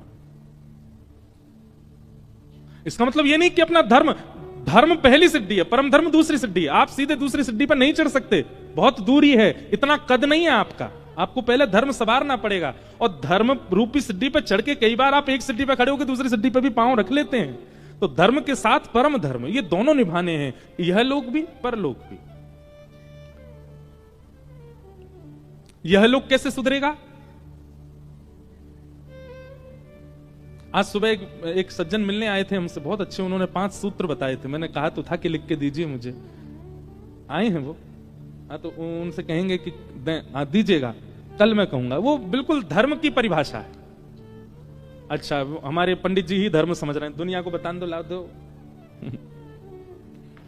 बहुत अच्छे 5 सूत्र बताए, हमारे सरसंघ चालक जी के भाव थे। धर्म क्या है? ये 5 सूत्र, ये धर्म है। हमें समझना परम धर्म है, लेकिन उससे पहले धर्म समझना है। भागवत जी का उद्देश्य परम धर्म है, पर उससे पहले धर्म जानना पड़ेगा। अच्छा, धर्म की एक सरल परिभाषा क्या है? धार्यते इति धर्म, धारण करने को धर्म कहा जाता है। एक पात्र है, उस पात्र में लड्डू डाल दो, उस पात्र में दही डाल दो, उस पात्र में चीनी डाल दो, उस पात्र की जितनी योग्यता उतना सामान डालते रहो, सबको धारण करेगा, यही धर्म कहलाता है। अपने पात्र के अनुसार वस्तुओं को धारण करना, समाज को धारण करना, परिवार को धारण करना, अपने जीवन को धारण करना, पत्नी के जीवन को धारण करना, बच्चों के जीवन को धारण करना, इन सबको व्यवस्थित रूप से धारण करने को ही धर्म कहते हैं। बहुत ध्यानपूर्वक सुनिएगा सब लोग। तो धारण करने को धर्म कहते हैं, पर उस धर्म की एक वृहद व्याख्या आप श्री ने सुबह जो 5 सूत्र कहे, सबसे पहला कुटुंब प्रबोधन, ये धर्म है। कुटुंब प्रबोधन में क्या आता है? भोजन, भवन, भ्रमण, भाषा, भूषा के मध्य भारतीय संस्कारों का जागरण। भोजन कैसा हो, यह धर्म कहता है, यह धर्म है। भोजन कितने बजे हो, यह भी धर्म है। भोजन में क्या पाएं, यह भी धर्म है। थोड़े युवा लोग जो यहां बैठे हैं, बुरा नहीं मानिएगा, पर जब आप वो वाली रोटी खाते हो जो लंबी खिंचती है, हमारे शास्त्रीय अनुसार भोजन वो होना चाहिए जो हाथ से तोड़ा गया और मुख पर जाने के बाद दोबारा हाथ में ना आवे थाली तक, उसको भोजन कहते हैं। किसको भोजन कहते हैं? जो मुख से लगने के बाद दोबारा हाथ में शेष ना आवे, नीचे तक मुख में ही चला जाए। आप कभी दक्षिण भारतीय लोगों को देखेंगे ना, वहां पे ज्यादातर लोग भात खाते हैं या इडली खाते हैं, साग के साथ, सूप के साथ, वो क्या बोलते हैं उसको, क्या बोलते हैं, सांबर के साथ। सागर वाले भी दक्षिण भारतीय हो हैं, सांबर के साथ खाते। कैसे खाते हैं पता है? ऐसे पूरा मिला लेंगे, और मिलाने के बाद वो मुख में उंगली नहीं छूने देते, ऐसे ही पाते हैं। और आपको एक बात बताऊं, अगर आप ऐसे प्रसाद पाते हो, प्रसाद बनाया, रोटी चावल जो भी है, और मुख के पास ले जाके केवल उसको ऐसे छोड़ दिया मुख में, आप उस हाथ से अगर किसी और को परोस दोगे तो वो झूठा नहीं माना जाएगा, क्योंकि आपका हाथ झूठा है ही नहीं। अब ये भोजन, ये धर्म है। अब इतनी गहराई में कौन उतरे, पर उतरोगे तभी धर्म है। भोजन कैसे पाना चाहिए, क्या पाना चाहिए, कब पाना चाहिए, सब धर्म कहलाता है। कभी कभी हमारा भी बिगड़ता है, पर हम व्यास मंच से इसलिए कह रहे हैं क्योंकि कई बार व्यास मंच से कही हुई बात वो हमारे मन में घूमती रहती है कि तुमने व्यास मंच से कही, पहले तुम भी सुधारो, हमको भी सुधारना है। भोजन, फिर आया भवन। घर कैसा हो? घर ऐसा हो जहां केवल मानव ना आते हो, जहां पर कभी कभी शुभ पक्षियों का आगमन भी होता हो। घर ऐसा हो जहां कभी कभी साधकों का भी आना होता हो। घर ऐसा हो जहां पर वैष्णव आने में संकोच ना करें। भवन ऐसा बनना चाहिए। हम लोग आजकल लोग भवन किस भूमिका से बनाते हैं? मेरी बेटी कैसे रहेगी, बेटा कहां रहेगा, मां कहां रहेंगी, पिताजी कहां रहेंगे, बच्चे कहां रहेंगे, सबकी भावना से घर बनता है। इसीलिए संत नहीं आते उसमें। किस भावना से घर बने? सबसे पहले विचार यही किया कि अगर सागर में कोई वैष्णव आ गए तो वो कहां रुकेंगे, उनके लिए एक स्थान। हमारे ठाकुर जी कहां विराजेंगे? भवन। कुटुंब प्रबोधन, ये पहला धर्म का स्वरूप है। फिर भ्रमण। भ्रमण भी कहां करना चाहिए, कहां जाना चाहिए, यह भी धर्म कहलाता है। हम कुछ दिन पहले कथा करने गए थे। पूछो कहां? मैं जैसी नाम बताऊंगा आप हंसोगे। गोवा। कहां गए थे? गोवा। अब देखो आप क्यों हंसे? क्योंकि आप सब जानते हैं कि वह स्थान किस चीज के लिए प्रसिद्ध है। कई बार आपको पूरी व्याख्या नहीं करनी है, केवल स्थान का नाम ले देना। उस स्थान के नाम से लोग समझ जाएंगे, ओहो तो वहां पर यह भी किया होगा, वहां पर ऐसा भी हुआ होगा, वहां पर यह भी हुआ होगा। कई स्थान नाम से ही बदनाम है, पर हमने वहां जाके भी कथा ही करी। और कथा का समय भी पता है क्या था? सुबह 5:30 बजे ब्रह्म मुहूर्त में कथा करते थे, समुद्र के तट पर बैठ के। पर कुछ स्थान ऐसे हैं, वहां का नाम लेते ही सामने वाले के नेत्र बंद हो जाते हैं, मुख प्रसन्न हो जाता है, चित्त शीतल हो जाता है। कहां गए थे? हम बरसाना गए थे। आहा, सुनने वाले के नेत्र तुरंत बंद। आहा, बरसाने से आए। कहां गए थे? अयोध्या जी गए थे। कहां गए थे? बद्रीनाथ धाम। अरे भैया हमको भी ले चलते। कहां गए थे? श्री जगन्नाथपुरी गए थे। कहां गए थे? श्रीरंगम गए थे। कहां गए थे? नाथद्वार गए थे, द्वारिकापुरी गए थे। अब आप कहोगे सब तीर्थों के नाम पर नहीं, कई ऐसे स्थान हैं जो तीर्थ नहीं है पर वहां के नाम भी अति पवित्र हैं। तो भ्रमण भी कहां होना चाहिए, यह भी धर्म है। अच्छा, स्थान कैसा भी हो, आप किस उद्देश्य से गए हो, वह उद्देश्य भी आपका भ्रमण धर्म बना देता है। उद्देश्य तो उचित था ना, उद्देश्य। फिर कुटुंब प्रबोधन में आपने अगला लिखा भाषा। भाषा यह भी धर्म है। अपनी भाषा का, मातृभाषा का और अपनी ग्रामीण भाषा का, जन्मदात्री भाषा का ज्यादा से ज्यादा उपयोग, और उसका उपयोग ऐसा कि सामने वाले के चित्त में भी उसके प्रति सम्मान हो।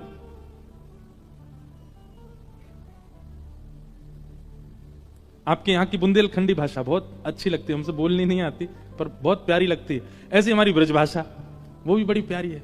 भाषाएं सारी प्यारी हैं, पर उन भाषाओं का दुरुपयोग आजकल सोशल मीडिया बहुत करता है और उसको फिर उस परिप्रेक्ष्य में प्रस्तावित कर देता है कि फिर वो मजाक का पात्र बन जाते हैं। बुंदेलखंड की भाषा, अरे मैं लेके नहीं आया, आज एक भैया हमको एक भजन लिख के दे गए थे सुबह, बोले बुंदेलखंडी भाषा में। मैंने कहा अच्छा। अब मुझे पूरा तो याद नहीं, पर उसमें ऐसा लिखा था राम जी बजाएंगे सबको बैंड। मैंने कहा भैया ये क्या लिखा आपने? अब है तो बुंदेलखंडी भाषा में था, वो मुझे याद नहीं है, पर उसमें बैंड शब्द मुझे याद है कि सबका बजेगा बैंड था वो है? हाँ, राम दही सबको बजे हैं बैंड। बताओ, अब है तो ये बुंदेलखंडी भाषा, पर उसमें बैंड बज रहा है सबका। भाषा की पवित्रता, भाषा की शुद्धता और भाषा सुनने वाले को भी आपकी भाषा के प्रति सम्मान धर्म है। हम तो पूरा प्रवचन ही इसी पे कर देंगे, इतने सूत्र हमको मिल गए। सीधी बात, कुटुंब प्रबोधन। कुटुंब का मतलब अपना परिवार नहीं, आप जिस मातृभूमि से आते हैं उन सबका प्रबोधन, उन सबका विस्तार हो। भोजन से, भवन से, भ्रमण से, भाषा से, भूषा से आपकी संस्कृति का प्रावधान बने, ये प्रथम सूत्र है। कई लोग बहुत शर्मा जाते हैं, हम पूछते कहां से आए तो बता देंगे बुंदेलखंड में, वहां से आए। अच्छा, हम जबरदस्ती उनकी भाषा में बोलते हैं। अच्छा, कितने जा रहे? और उनको बहुत शर्म आती है, नहीं नहीं हिंदी ही बोलेंगे। हम नहीं बोलते, हमारे घर के बड़े लोग बोलते हैं, हम नहीं बोलते। क्यों नहीं बोलते? क्यों शर्माना? बोलो, अपनी मातृभाषा बोलो। जिस भाषा ने आपका जो जन्म है वो केवल आपकी मां ने नहीं दिया है। जिस पृथ्वी पर आप जिस भूमि पर जन्मे, वहां की मिट्टी भी है, वहां का जल भी है, वहां की वायु भी है। यदि वहां के इस रूप का, नियम का पालन आप नहीं करोगे तो मात्र घात का पाप लगेगा आपको। करना चाहिए। तो कुटुंब प्रबोधन। फिर दूसरा धर्म क्या है? पर्यावरण संरक्षण। भारतीयों में एक लक्षण तो है, पवित्रता पे बहुत ध्यान देते हैं, शुद्धता पे नहीं देते। स्वयं नहाएंगे, 2-2 बार नहाएंगे, शुद्ध कपड़े पहनेंगे, धुए हुए कपड़े, पर जब पर्यावरण की बात आती है, मतलब देह को तो शुद्ध बनाते हैं पर बाह्य जो समाज है उसको पवित्र नहीं रखते। आप धर्म नहीं कर रहे हो। धर्म पर्यावरण की संरक्षण था। फिर आपने तीसरा सूत्र दिया स्व का जागरण। अब इसमें भाषा आदि सब है, पर स्व का जागरण, अपनी खोज, अपना उद्देश्य पहचानना, हम क्यों आए हैं संसार में, अपनी स्थिति को जानिए, ये सब धर्म कहलाता है। फिर सामाजिक समरसता, अगर कोई अन्य जाति का है, अन्य संप्रदाय का है, तो उसका भी उतना ही सम्मान होना चाहिए। हम रामानुजी संप्रदाय के हैं, पर हम हरिवंशी भी गाते हैं, हरिदासी भी गाते हैं, सारे परंपराओं का सम्मान करते हैं, सब भावों का, ये सामाजिक समरसता। और नागरिकता का बोध, हम हिंदू नागरिक हैं, पर हिंदू केवल ध्वजारोहण करने से नहीं हो जाते, राष्ट्रगान करने से नहीं हो जाते, राष्ट्रगीत गाने से नहीं हो जाते, केवल 26 जनवरी 15 अगस्त मनाने से नहीं हो जाते। हम अपने नगर को कितना स्वच्छ रखते हैं, हम अपनी दिनचर्या कैसी रखते हैं, हम गाड़ी कैसे चलाते हैं, बाइक कैसे चलाते हैं, हेलमेट पहनते हैं कि नहीं, ये सब कुछ, ये सब धर्म के अंतर्गत आता है। लेकिन भागवत जी का उद्देश्य क्या है? परम धर्म। पर परम धर्म आप तभी कर पाओगे जब धर्म की स्थिति बनी होगी। और परम धर्म क्या है? परम धर्म जिससे वह लोक पवित्र होता है, जिससे उस लोक की प्राप्ति शुद्ध होती है। जितने भी वैष्णवों के नाम लीजिए, गोस्वामी तुलसीदास जी महाराज का लीजिए, कबीरदास जी का लीजिए, रैदास जी का लीजिए, इन सब ने अपने यहां के धर्मों का भी पालन किया और परम धर्म को भी शुद्ध बनाया। परम धर्मावली व्यक्ति का तन भले ही नहीं होगा, पर उसका नाम 10 दिशाओं में युगों युगों तक रहता है। ये परम धर्मावली व्यक्ति का लक्षण है। भागवत जी क्या कराती हैं? परम धर्म। धर्म का मतलब देह का उद्धार और परम धर्म का मतलब आत्मा का उद्धार। और भागवत जी का उद्देश्य क्या है? परम धर्म। परम धर्म। आप कथा में बैठे हैं, यहां देह उद्धार नहीं हो रहा है, यहां आत्म उद्धार हो रहा है। यहां पर आत्मा को ही चैन मिल रहा है। परम धर्म। फिर दूसरी बात आती है कि भागवत जी का अधिकारी कौन है, किसको कथा सुनने का अधिकार है? तो कहते हैं निर्मत सराणाम सताम, जिसके चित्त में मात्सर्य दोष नहीं है। एक बात याद रखिएगा बंधुओं, बहुत ध्यानपूर्वक सुनिएगा।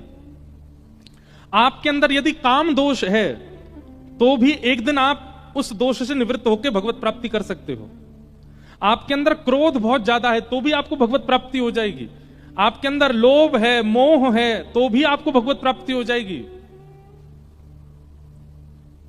आपके भीतर अहंता, ममता, चिंता, ये सारे अवगुण भी हैं तो भी आपको भगवत प्राप्ति हो जाएगी।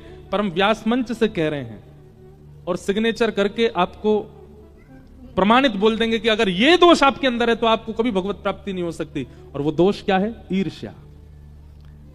ईर्ष्या का दोष यदि आपके चित्त में है, आप कभी भगवत प्राप्ति नहीं कर सकते, आप कभी ठाकुर जी को प्राप्त नहीं कर पाओगे। और क्षमा कीजिएगा, कलयुग में काम भी है, क्रोध भी है, अहंता, ममता, चिंता सब कुछ है, मोह भी है, पर इन सबसे कई गुना ज्यादा ईर्ष्या है मानव के चित्त में। ईर्ष्यालु व्यक्ति भगवत प्राप्ति नहीं कर सकता। इसलिए हम तो कहते हैं कुंभ में जाके स्नान करो, गंगा जी में स्नान करो, बालाजी को प्रणाम करो, संतों को प्रणाम करो। और जब प्रणाम करते हैं ना, उस समय सारे अवगुणों को चित्त में धारण करके प्रणाम करो। पता चला सागर में कोई महापुरुष आए हैं, उनको प्रणाम करने जब जा रहे हैं, उस समय अपने सारे अवगुण चिंतन करके जाओ। मुझमें ईर्ष्या भी है, उसे मुझे बहुत ईर्ष्या होती है, मुझमें क्रोध भी है, मन ही मन सोचते रहिए और सारे अवगुणों को चित्त में धारण करके तब प्रणाम कीजिए। आप जब प्रणाम करके लौटेंगे, आपका एक अवगुण तो शांत हो चुका होगा वहां पर, ये निश्चित है। आप गंगा जी स्नान करने जाइए, अपने अवगुणों को धारण करके जाइए। हे गंगा मैया, आजकल हम बहुत ज्यादा व्यसन करने लगे हैं, हे गंगा मैया हमारे अंदर लोभ बहुत ज्यादा हो गया है, इसी भाव से प्रणाम करो। गंगा मैया में एक डुबकी लगाते ही आपका लोभ कम हो जाएगा। हम लोग अपने अवगुणों को प्रधान मान के जाते ही नहीं है, इसलिए हमारे अवगुण सदा सुरक्षित रहते हैं चित्त में। व्यक्ति लोभी था 25 वर्ष की उम्र में और 80 वर्ष की उम्र तक लोभी ही रहा। 25 वर्ष की उम्र में काम ही था, 90 वर्ष तक काम गया ही नहीं उसके चित्त से। ऐसा व्यक्ति उसका जीवन व्यर्थ हो गया, क्योंकि उसने दोष निवृत्त किए नहीं अपने। गंगा मिलने के बाद भी, कथा मिलने के बाद भी, महत्पुरुषों का आशीर्वाद मिलने के बाद भी वह पवित्र नहीं कर पाया स्वयं को। इसलिए हमारी प्रार्थना है, ईर्ष्या का द्वेष, ईर्ष्या का दोष जो चित्त में होता है दूसरों के प्रति, किसी की उपलब्धि देख के, किसी की सुंदरता देख के, किसी के अच्छे गुण देख करके जो आप विचलित हो जाते हो, ये बहुत बड़ा दोष है। उस दोष को चित्त में धारण करके कथा सुनिए, 7 दिन में आपका वो दोष खत्म होगा। हमने कथा कहते कहते अपने कई दोषों को निवृत्त किया, सब कहने मंच से कहने वाली बात नहीं, पर हां कथा कहते कहते हमने दर्शन किया कि कई दोष, ऐसा नहीं है सारे दोष खत्म हो गए, पर कई दोष चले गए और जो रह गए वो भी जाएंगे। इसी के लिए ही जीवन मिला है कि निवृत्त हो लो, अपना सारा किया कराया जो है उसको समाप्त करो। आप लोगों को कभी सोच के ऐसा अच्छा नहीं लगता, आप रात्रि सोते हैं और सुबह जब उठ जाते हैं तो सुबह उठते समय ये विचार किया करो, आज भी मैं जीवित हूं, इसका मतलब आज भी ठाकुर जी मुझसे उम्मीद लगाएं कि मैं कुछ परिवर्तन करूंगा। कीजिए।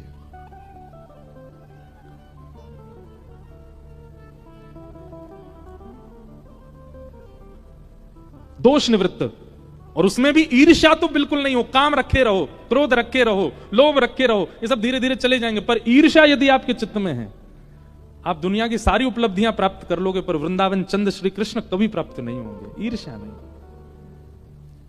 और ईर्ष्या भगवत प्रणाम, वैष्णव प्रणाम और कथा श्रवण से ही जा सकती है। सत्संग सब चीजों की औषधि है, इससे सब होना संभव है।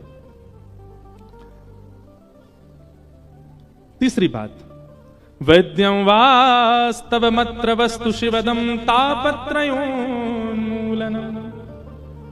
विषय, अधिकारी, अब आया संबंध। भागवत हमारा किससे संबंध कराती है? कथा श्रवण के बाद मैं कथा में कहता हूं, ठाकुर जी आपको ठाकुर जी नहीं दिखें, ठाकुर जी आपको परमात्मा नहीं दिखें, ठाकुर जी आपको भगवान नहीं दिखें, ठाकुर जी के प्रति किसी संबंध का दर्शन होने लग जाए।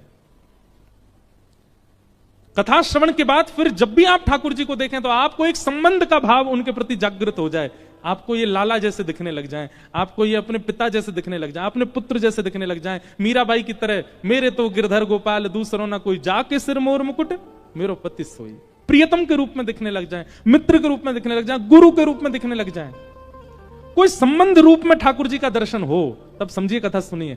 कथा सुनने के बाद वो भगवान ही दिख रहे हैं आपको, एक संबंध।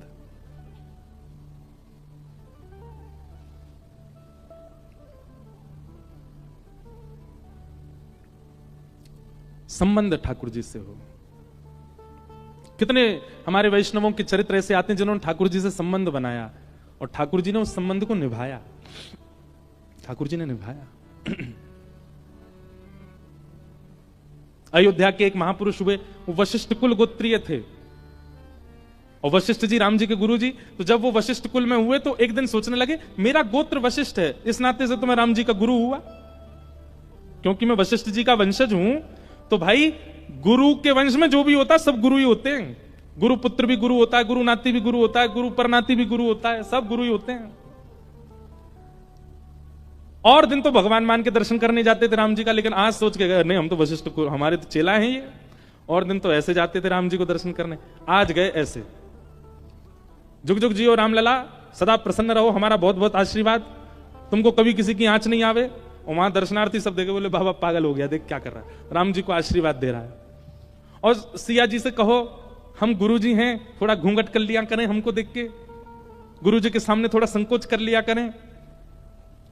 और लखनलाल से कहो ये बहुत चौड़े रहते हैं, कभी कभी प्रणाम किया करें हमको। और रामलला तुम प्रसन्न रहो, भोजन किया कि नहीं किया। सब हंस रहे थे वहां पे, बोले देखो ये क्या बात बना रहे हैं यहाँ खड़े खड़े।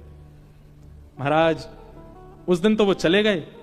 अगले दिन जब वो दर्शन करने के लिए आए तो पुजारी जी उस समय वहां थे नहीं, कहीं गए हुए थे, कुछ लोग ही दर्शन कर रहे थे। कनक बिहारी जी है ना अयोध्या, वहां की घटना है। जैसे ही उनका आगमन हुआ, कल वो कह के गए थे सिया जी से कहो ने घूंघट कर लिया करें, अपने आप ही सीता जी की तरफ का जो द्वार था वो अपने आप ही लग गया, सीता जी घूंघट में आ गई कि गुरु जी आए हैं सामने। उनके नेत्र सजल हो गए। पुजारी जी को देखो बेचारी बहू घूंघट कर रही है हमसे, देखो कैसे आगे पटला कर लिया है। तब भी नहीं माना कोई उनकी बात, बोले अरे हवा चल गई होगी जोर से, अपने आप पटला लग गया है। राम जी की सवारी निकली पालकी पर, पालकी में सवारी जा रही थी, सब लोग जय जयकार करते हुए जा रहे थे। जैसे ही उन व्यक्ति के घर के सामने पालकी पहुंची तो राम जी का जो मुकुट था वो अपने आप नीचे आ गया। तुरंत पालकी रोक दी गई। पुजारी जी बोले अरे मुकुट बढ़ गया, ठाकुर जी का पहनाओ।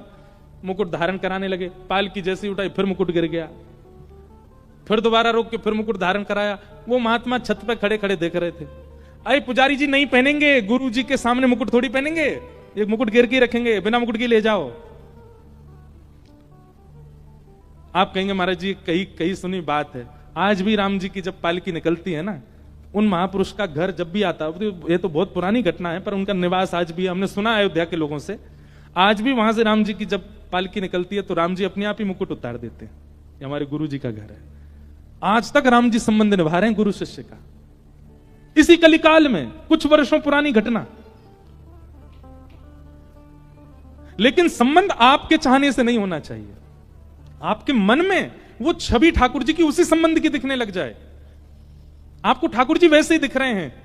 कोई जगत प्रशंसा के लिए या जगत में बहुत नाम के लिए वो संबंध हुआ तो नरक जाना पड़ेगा। कहीं आपने इसलिए किया कि मैं सबको दिखा सकूं, देखो मैं ठाकुर जी को ये मानता हूं, तो नरकगामी हो जाओगे आप। आपके स्वप्न में, आपके आभास में, आपके हृदय में, आपके स्वभाव में, चिंतन में फिर वैसे ही दिखते हैं आपको। आप जब जब ठाकुर जी को दिखते हो आपको ठाकुर जी के रूप में अब जो भी संबंध आपका वही दिखते हैं, तो ही आपका संबंध सार्थक है। पर संबंध होना चाहिए। वैद्यम वास्तवमत्र वस्तु शिवदम, भागवत जी संबंध कराती है ठाकुर जी से। और जब तक संबंध के रूप में ठाकुर जी ना दिखें, केवल परमात्मा दिख रहे हैं, कथा सुनते रहिए सुनते रहिए। एक दिन तो आएगा ठाकुर जी अपने आप ही स्वप्न में या स्वभाव में या मन में अपना संबंध बता देंगे कि मैं आपको इस रूप में मिलूंगा, और फिर वही रूप ठाकुर जी का स्वीकार करो। मित्र के रूप में हूं, गुरु के रूप में हूं, प्रियतम के रूप में हूं, जिस रूप में भी चाहे।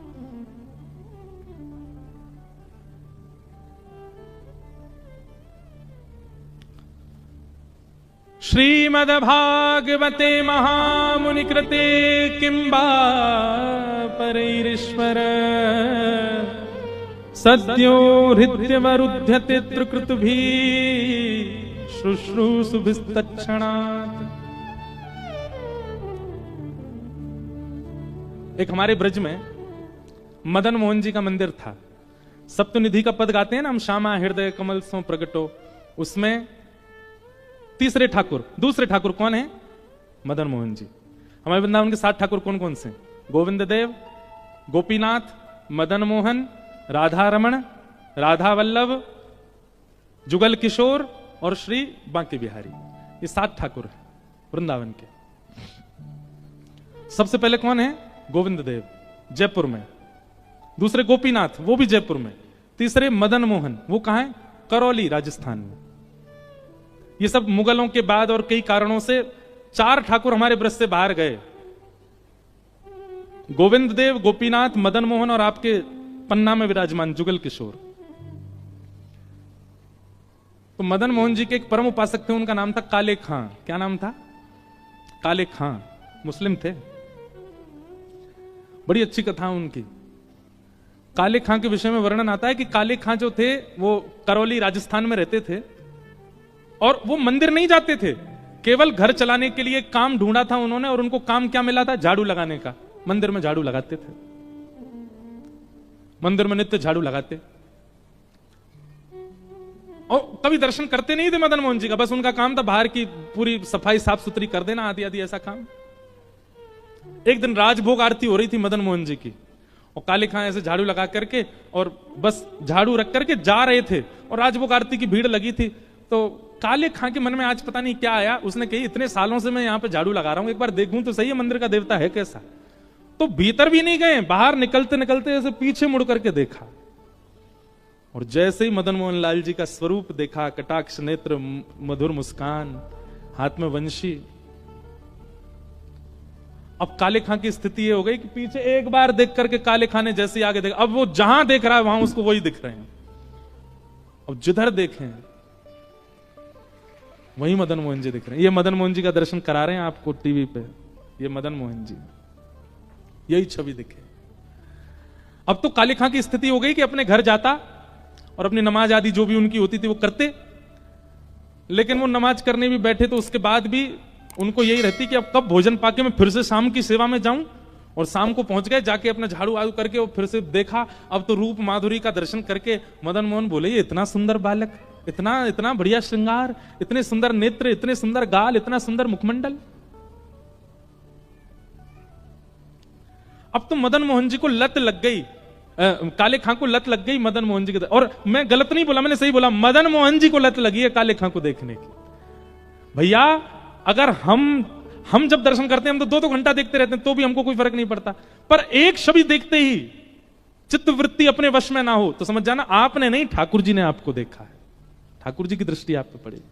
हमारे शैलेंद्र जी बता रहे थे कि महाराज जी बिहारी जी में कभी गया नहीं, वृंदावन से हमारा कोई दूर दूर तक संपर्क नहीं, पर देखते ही मेरे नेत्रों से आंसू नहीं रुक रहे हैं। आपको मान तो नहीं होना चाहिए इस बात का, अभिमान भी ना हो, भगवान करे कभी, पर आपने नहीं, बिहारी जी आपको देख रहे थे, इसीलिए आपके नेत्र सचल थे। उनकी दृष्टि पड़ जाए तो फिर किसी काम के रह थोड़ी जाते हैं।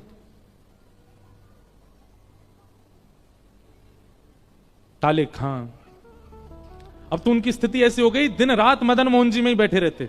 उनकी पत्नी को यह बात पता चल गई कि ये अपना देवता छोड़ करके अपने परमात्मा को छोड़ के दूसरों के परमात्मा को भजने लगे। काले खां के कोई संतान नहीं थी और उनकी पत्नी ने सारा आरोप लगा दिया मदन मोहन जी पे, बोली कि तुम्हारे संतान इसीलिए नहीं है, हम दोनों के बालक इसीलिए नहीं हो रहे हैं क्योंकि तुम हमारे भगवान को तो मनाते नहीं हो, ये हिंदुओं के भगवान को मना रहे हो। हमारे भगवान को मनाओगे तो संतान होगी ना हमारे घर में। और इस बात का इतना आरोप लगाने लगे काले खां के ऊपर। काले खां बोले अब कुछ ऐसा करना पड़ेगा कि ये आरोप दूर हो। संतान की प्राप्ति की इच्छा नहीं है, इच्छा क्या है कि मदन मोहन जी पे आरोप ना लगे कि इनकी वजह से मुझे संतान नहीं है। वो प्रियतम मानते थे मदन मोहन जी को, अपना प्रेमी।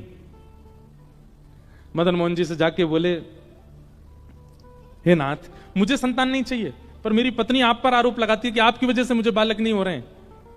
मेरी पत्नी आप पर आरोप लगाना बंद कर दे और उसकी बात गलत साबित हो जाए, इसके लिए मैं आपसे कह रहा हूं एक संतान मेरे घर में हो जाए। मदन मोहन जी ने ऐसी सुनी कि उसके 11 महीने बाद ही काले खां के घर एक पुत्र का जन्म हो गया। और पुत्र का जन्म हुआ, अब सुनो बात सुनो, पुत्र का जन्म होकर पिता नृत्य करता है कि मैं पिता बन गया, पर काले खां तो सीधे जैसी पता चली बेटा हुआ है, मदन मोहन जी के मंदिर गए, वहीं जाके नाचने लगे। मेरे मदन मोहन जी कलंक रहित हो गए, मेरे मदन मोहन जी पे अब कोई कलंक नहीं लगाएगा, मेरे ठाकुर जी कलंक रहित हो गए। उनको प्रसन्नता उसकी नहीं कि बेटा हुआ है।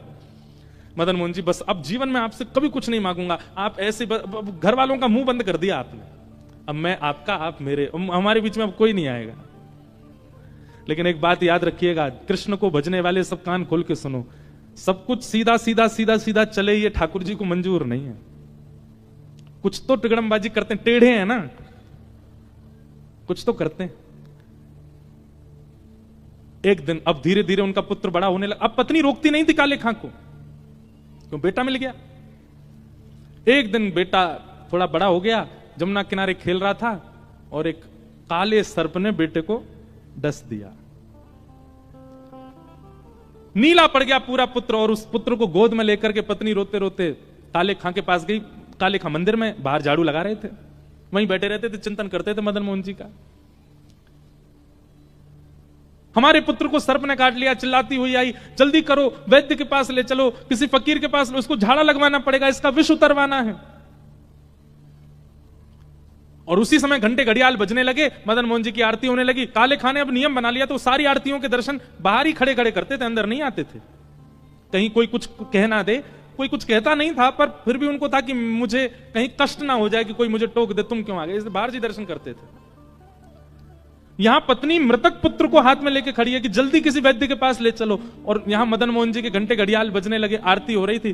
तुरंत उत्साह में खड़ा हो गया और खड़े होकर के मृतक पुत्र को देखने के बाद भी पलट गया और मदन मोहन जी की आरती करने लगा। दूर से बोले, आहा मेरे लाला कितने सुंदर लग रहे हो, कितने प्यारे लग रहे हो। पत्नी ने जब ये दृश्य देखा, अपने मृतक पुत्र को वहीं रख दिया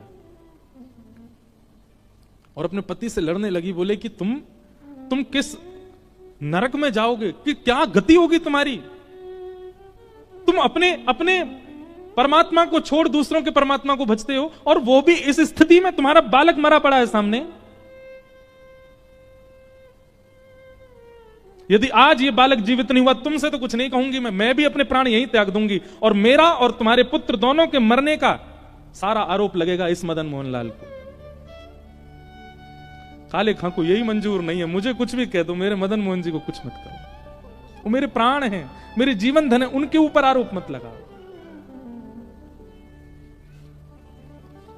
मदन मोहन जी की आरती चल रही है और पत्नी यहां पर अपने प्राण त्यागने की बात कर रही है।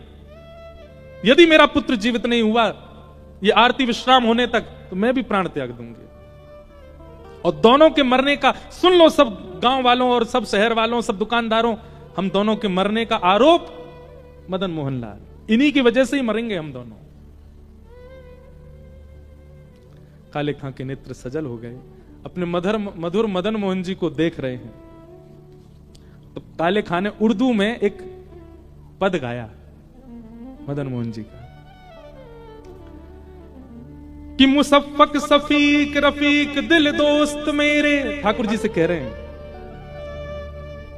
मेरी नजदीकी हकीकी ख्याल कीजिए, मेहरबान कदरदान आला तू जहान बीच, मुझसे गरीबों का गुनाह माफ कीजिए, काले बेकरार खड़ा तेरे दरबार बीच, नंद के कुमार जरा गौर अब कीजिए, हिंदुओं के नाथ तो हमारा कोई दावा नहीं। अंतिम पंक्ति इतनी सुंदर है, अगर आप हिंदुओं के भगवान हो केवल, तो मेरी पत्नी भी मर जाए, बेटा भी मर जाए, मैं भी मर जाऊं, लेकिन मैंने विश्व को आपको जगन्नाथ कहते हुए सुना है, हो जगत के नाथ तो हमारी खैर लीजिए। जैसे ये बात कही, हिंदुओं के नाथ तो हमारा कोई दावा नहीं, पर जगत के हो नाथ तो हमारी सुध लीजिए। अगर आप जगन्नाथ हैं तो जगत में तो मैं भी आता हूं, मैं हिंदू नहीं हूं पर जगत में तो हूं, और आप तो जगन्नाथ हो।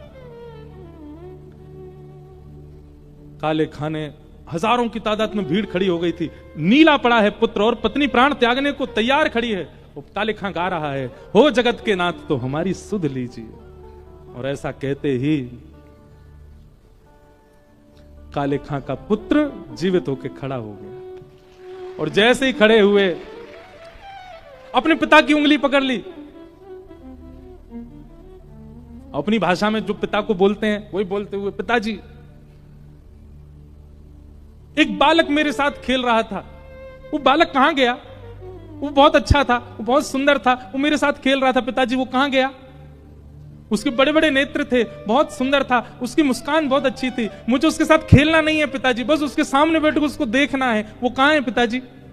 काले खां ने अपने पुत्र को गोद में लिया और इशारा करते हुए मदन मोहन जी की ओर देखा, देख सामने देख, वो तो नहीं। और जैसे बालक ने देखा, हाँ पिताजी यही तो था जो मेरे साथ खेल रहा था, इतनी देर से मैं और ये यमुना तट पे ही खेल रहे थे। उसी दिन काले खां की पत्नी, उनकी बेगम और उनके पुत्र तीनों और पूरा वंश मदन मोहन जी